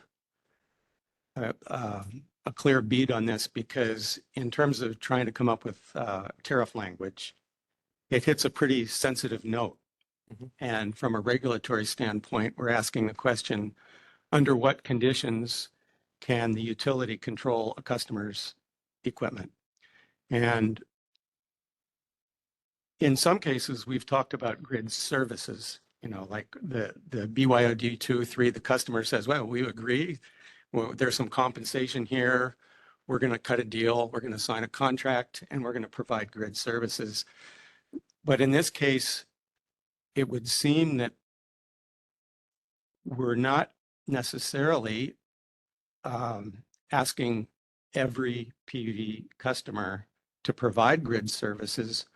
It's more along the line of, now that we have them online, we don't want PV to become a problem in terms of managing the system. Now, I don't know if you agree with that, but getting to the operations level, I'm trying to get an idea of what you would consider a grid emergency that you would actually curtail PV customers. So before we were talking about day ahead planning, we're not talking about that, but there is a line between the the system operator just getting nervous because reserves are low and there actually being an emergency. And the tariff language, the last tariff language that was there was, it's when the utility could no longer manage the balance between loads and resources, something along those lines. But what is the line that you're suggesting? Is it, would the grid operator be saying, I'm getting nervous here, we don't have enough operating reserves, I think I better curtail PV? Or are we talking about a real emergency where there's a transient on the system or all other options have failed? And if you don't curtail PV, then you're going to have frequency response, of the system. How can we draw that line concisely in tariff language, I guess is my puzzle. But how do you see that line between what is providing a system service and what is an emergency? So I just want to check with our master facilitator down there if we can jump to prompt 2 to discuss the grid emergency, or if we want to stick with prompt 1 and go through that first. I think we can answer this question. Okay. I'm sorry. So no problem. Out of turn. I didn't want to get on the facilitator's bad side. So I'll be on the bad side. The definition we proposed in one of the latest draft tariffs was that it's conditions prevailing on the company system such that the company is unable to balance load and generation. And the key part being considering the minimum resources needed for safe, reliable operation of the company system. So that's kind of like saying we have these must-run units that have to stay online. And if we're unable to maintain generation and load beyond that, that's the condition we're talking about as an emergency. Like if we don't curtail PV, then we're going to start seeing some really bad stuff happening, like frequency deviations and probably more beyond that. So that's really the situation we're looking at for a grid emergency. So does the company have like written protocols for the system dispatcher about sequence of responses? Yeah, and I think we've filed that in an IR that I can't recall, not in this docket, but other dockets, I'm pretty sure. For overfrequency? Yes. Yeah. We did it, I think we came up with it back when we did the CGS Plus emergency curtailment protocol. So it's there, as well as I think CBRE is part of it as well. So it's part of that protocol. So what conditions necessitate curtailing various resources and the order in which they're curtailed. And where would curtailing PV fit in that sequence? I imagine the same place that we have CGS Plus, so second to last, I believe. And the last being? CBRE. Curtailing CBRE. Yeah. And as an alternative to this, would it, or maybe in addition, could use of the overfrequency settings on inverters serve a similar function and maybe an additional function for transients? So if you were to have a loss of a transmission line or something and the frequency would respond, if there were overfrequency settings on inverters, would that be a more economical way or an economical way for them to respond to a grid emergency? I think it's two different scenarios. Like the over frequency settings on an inverter are meant more for transients, like you were suggesting, but over generation scenarios are not necessarily transients. That's just normal power flows throughout the day that we are seeing right now on some islands. They're creeping up to that point where just normal load generation throughout the day, not necessarily transient, is getting to that point. Because you can't go lower throttle, you're at the throttle minimums, and you can't uncommit a resource. Correct. Yeah. I mean, if a lot of these resources, you turn off a generator, you can't turn them back on for several hours. So if it is like cloud comes over, then you're not going to have any generators to meet the need of the island anymore. So they're like actual must-run units. So a grid emergency could include system operator maintaining reserves. No, I think this is when reserves are zero. The reserves are down to bare zero. minimum. Okay. So I guess I'm trying to figure out how that can be enunciated more discreetly in tariff language. And I guess where it matters a lot is in terms of how a customer who's signing up for a program can anticipate how frequently this might happen or to what extent it's actually an energy production thing in terms of, how things progress. But thank you, that clarifies. Well, for a follow-up there. Hey, Stephen Rimsha. So this isn't an emergency that you're explaining how you're going to place these resources in the curtailment hierarchy. It's essentially making a customer resource like all the wind farms on the island. It's just changing when the energy is curtailed in anticipation of further operational flexibility that you need. So I wouldn't characterize that as an emergency. I would call it a grid service to maintain minimum reserves that you still have additional operational flexibility around, because your curtailment hierarchy is not in a state of grid over frequency that's occurring. You're wanting additional operational flexibility to ensure there is no over frequency event. So I don't see this as an emergency condition. I see this as a grid service. So I definitely agree that there's more absolute clarity that's needed. And I'm really uncomfortable just having these customer resources where you're intending to prevent even self-consumption of the customer's system during these non-emergency events. So, I mean, it just doesn't feel like an emergency to me, the way you're explaining the operations, and especially where CBRE is still not curtailed. There's clearly no emergency that's occurring. So at what point would BYOD 3 fall within that curtailment hierarchy? Or that's one question of where BYOD 3 would fit in.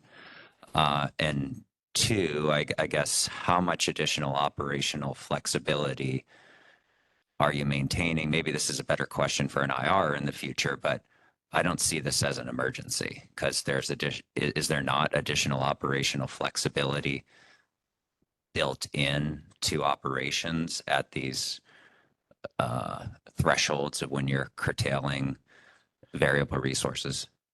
Well, short answer to the last question is no. I mean, we have CBRE, but I think CBRE has strict requirements to be the last in the curtailment order. But the short answer is no, there is no, this is after we've exhausted all of our operational flexibility. So without curtailing them, there is a very high likelihood that the island will go black. It's kind of how we're looking at it. He hasn't even gone high yet. It's not out of compliance. So how is that emergency, and how is this causing a blackout?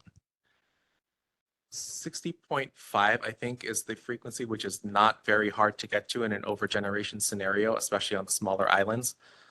So I think we want to try to avoid 60.5 because that's when starts tripping off. Yeah, totally. Agree. I'm just trying to understand where grid services fit in and where preventing customers from self-consuming energy fits in, because I do think the frequency watt setting, as you're in this state of moving to an over frequency condition, is going to react. And we have a lot of resources with frequency watt out on the grid right now. So, I mean, I just struggle. I think that the customers need much greater clarity, and just placing them in the curtailment hierarchy like they're a wind farm and forcing them to buy grid power is it's going to be impactful. And, there's no visibility by a customer, and it isn't a grid emergency state. I see the benefit and understand the need, but I wouldn't say we're at a grid emergency at this level when you're intending to essentially turn off the customer's power and forcing them to buy grid power. I think the alternative would be if we don't curtail, then they black out anyway and they don't have any power.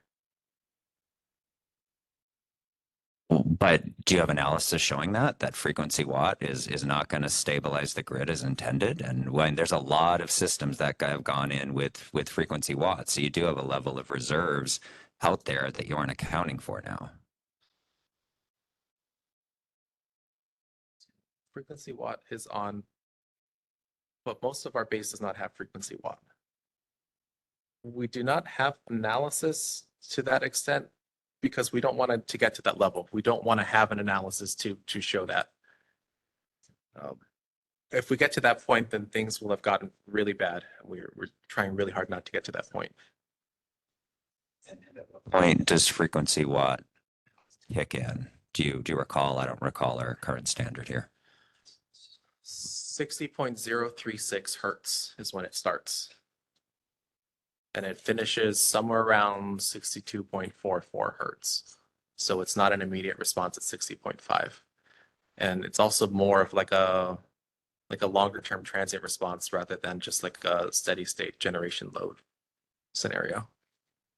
Right, but you're talking about, I guess I don't see why it's not going to work. I mean, how much capacity do we have that is operating under frequency watt? It's going to kick in quite early in the process of before, I mean, long after you're already curtailing customer cited resources when this hierarchy for a condition that may never happen.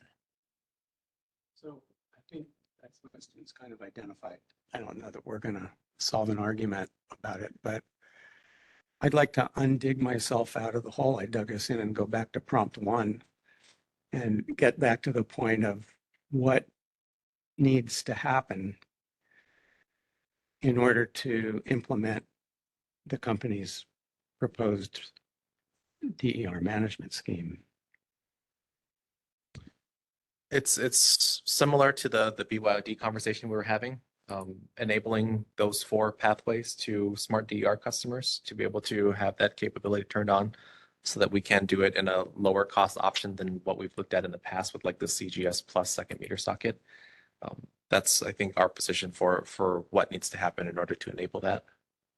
So for the simplest of systems where you just have PV panels and an inverter, microinverters on panels, disconnect and a breaker, is the hardware that's necessary available? Yeah, it's, I mean, again, It's a disconnect, similar to the BYOD. Or does it We're trying to come up with something a little bit more elegant than just a hard disconnect. Ideally, a soft disconnect using software using the 2030.5 protocol. That's what we're shooting for. And microinverters can do all that? Yeah. Okay.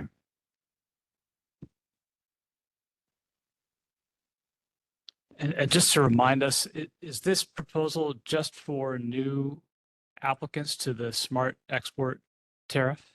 Yeah. So the number of people who you could call upon to curtail, is really just on a going forward basis. It's not getting at any of the generation that already exists. Correct? Yep. So it's a relatively small amount. I mean, I guess like even if you just went with your proposal and applied it going forward and people weren't deterred from signing up for smart export by the existence of this control, how much, like, is there a critical mass of generation that would actually make a difference in the way that you're thinking of it relative to the amount of PV generation that's not going to be participating in the management? Yeah. So a couple of things to try and unwind a little bit. It's a small amount right now, but looking at this being like a long-term program, we're anticipating that number to be pretty large. I think we contemplated originally having a program cap of like 250 megawatts per watt, which is pretty substantial. So having those resources, being able to like curtail them if we need to, would be huge. As far as like the critical mass, we have the system hosting capacity that we file, I think, annually. And that is kind of dictating like what point we need to start enabling controls for DER. And from what I recall, I believe at least 2 or 3 of the islands have reached that point already, where it's not like if you don't have control from this point on, you're going to black out the island. It's like once you get to this point, you have a certain likelihood of reaching that point where if you don't have control, you could black out the island. So it's like a probability number. As an alternative and perhaps a more immediate or a nearer term solution to this problem, let's just assuming the problem you're describing is real.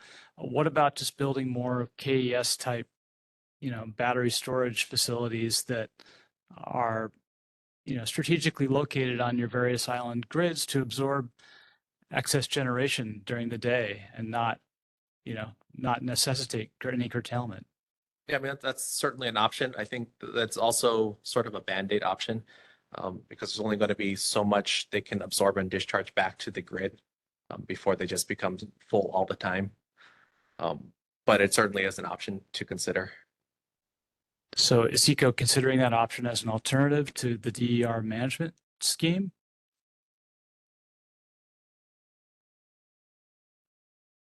Not as an alternative at this moment, but we have been looking at it as an option, as a contingent of what, after looking at KES, we started looking at a distribution level battery in a feeder. So we have started looking at that, yes. Just a quick clarification. It's not just smart export, right? It's for smart DER, both non-export and export. Right? Yes. Thank you. I have a question for the DER parties. If I'm correct, it sounds like the proposal from HECO on this management scheme is to use those 4 pathways identified, correct? Okay. So just thinking through the fact that we identified that those 4 pathways are all much better, more cost effective at scale with the economies of scale. Have you all thought about whether, something like this might help provide value to like bringing down the costs for those, for the BYOD folks?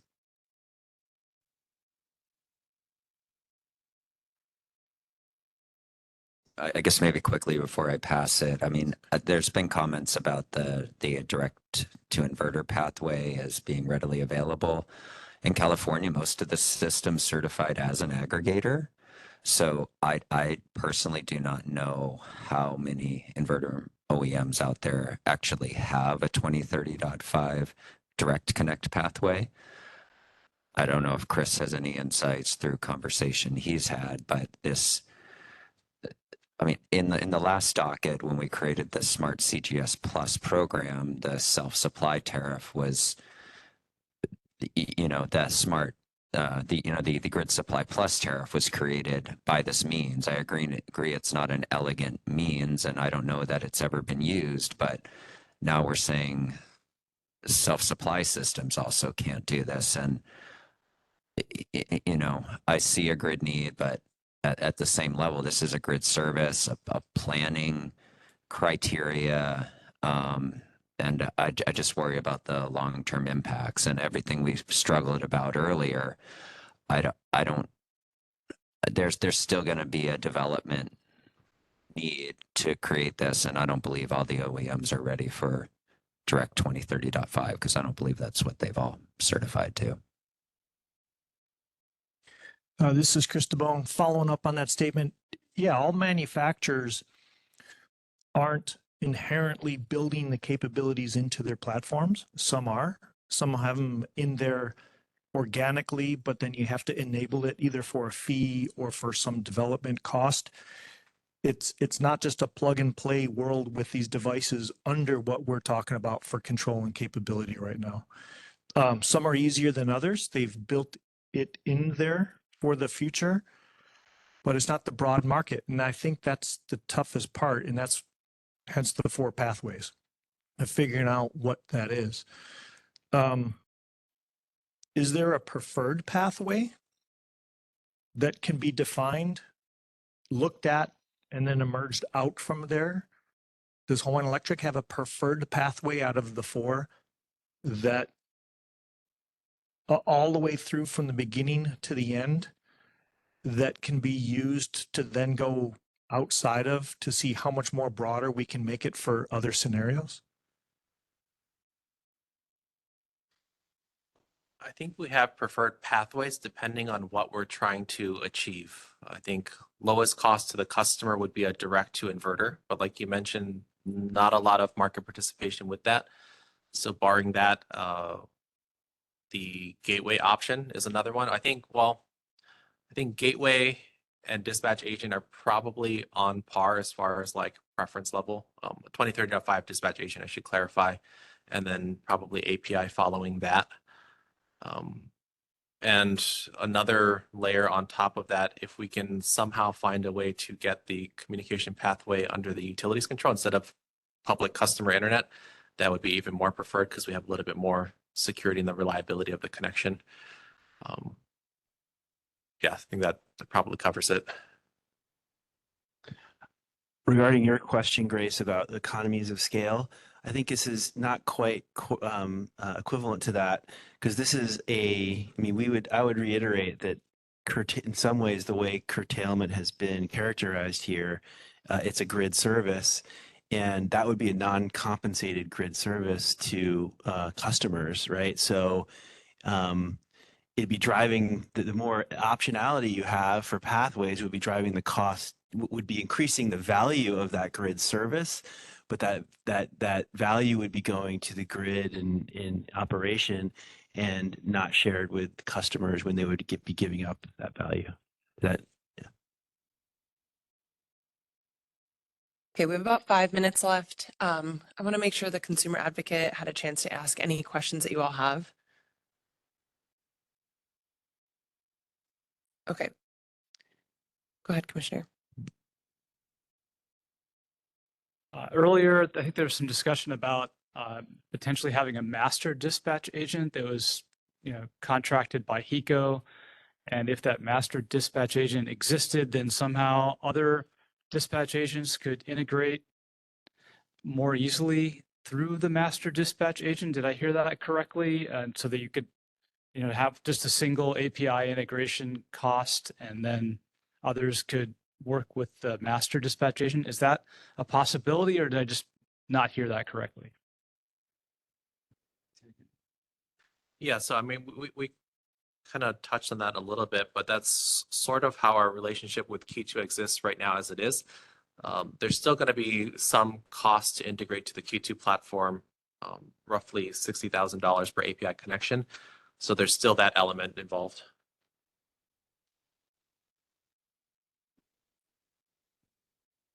To add on to that, Commissioner, I think I am not an API expert by any means, but my understanding is there are template APIs that could be done. So I don't know if it's called master dispatch agent, but there is a format where we could offer, hey, this is the template API. The 5 vendors can go through the single API. So the integration is actually one time, as long as they fit that template type of mechanism. I think they do exist. But beyond that, again, I'm not the expertise to speak to it.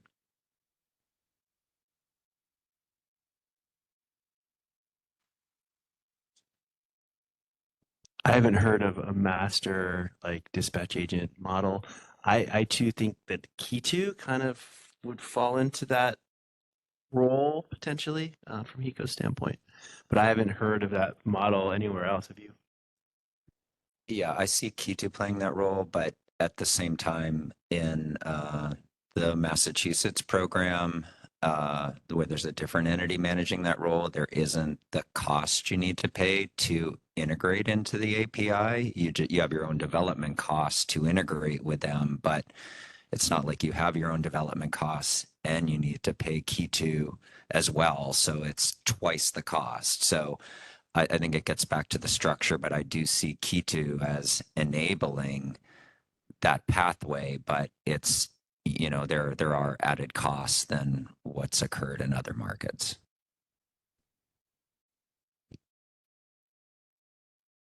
Okay. I want to give one last option for any pressing questions on any of the agenda items we've covered today. Yeah, go ahead, Mike.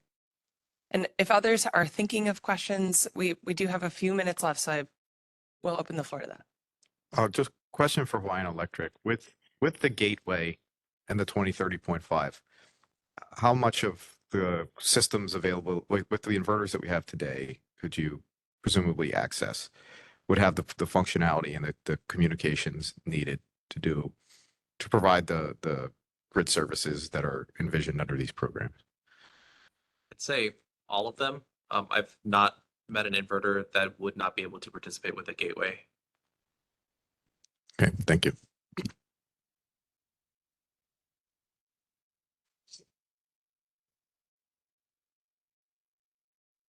I think we need some due diligence there because when you look at the California list, they're majority aggregators. There's very few.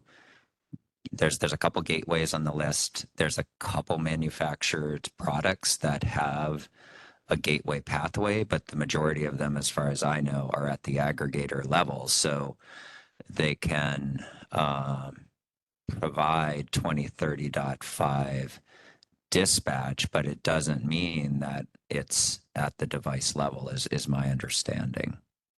So I mean, I would just question of, do all these inverters have that capability? I don't believe they do, because they've certified as an aggregator for California, because that was allowed and it wasn't required to certify at the inverter level, even though it was one of three options: the inverter, the gateway, or the aggregator.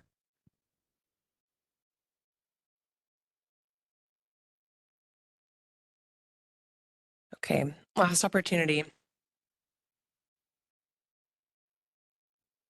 I did have a question related to what Steve was saying earlier about their proposed model for the dispatch agent. I was curious, like, how that model differs from our grid service purchase agreement aggregator type arrangement, and if it doesn't, or I guess we'll start with that.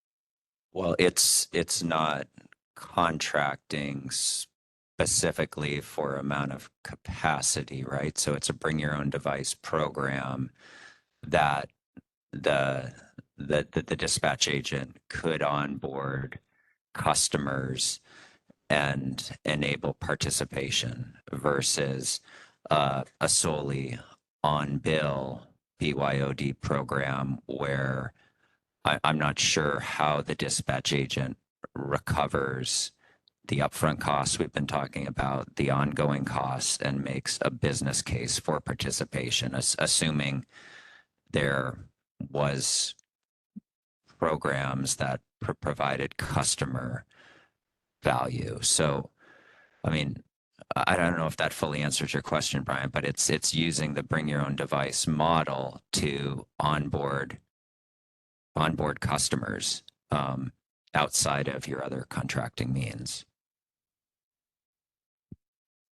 And it's open to, this is Rocky, it's open to multiple dispatch agents to participate and bring on, customers. And so with a open, transparent sort of contract and rules of the road that sort of everyone sees all at once, and then they can kind of opt into participating in the marketplace when and if they see an opportunity. Whereas an RFP approach, there are specific rules around that are unique to sort of procurements. So it's just simply the programmatic versus the procurement mindset and approach. All right, everybody. Sorry. Oh, go ahead. Could I Roxy, just make sorry. one comment? I think if we do look at the aggregator model, I think we'd have to bring in other people because we want to make sure it doesn't affect the current aggregators in the GSPA. Because there have been things that have been done that kind of have affected their ability to sign on customers. So, thank you. Okay, well, with that, we will wrap it up for the morning. I really appreciate the clear preparation that went into this conversation. I think it's obvious that there are some areas we still need to be working through in order to launch these programs. In terms of next steps, the commission will be, posting our notes, and we will also internally hone in on some of the key points that really do need to be solved and determine what our next steps will look like, and we'll let you all know. That may include some discovery or additional working group meetings. lots of different options that the commission will consider. With that, I'll thank you again for your time today. And yeah, we'll be in touch shortly. Thank you.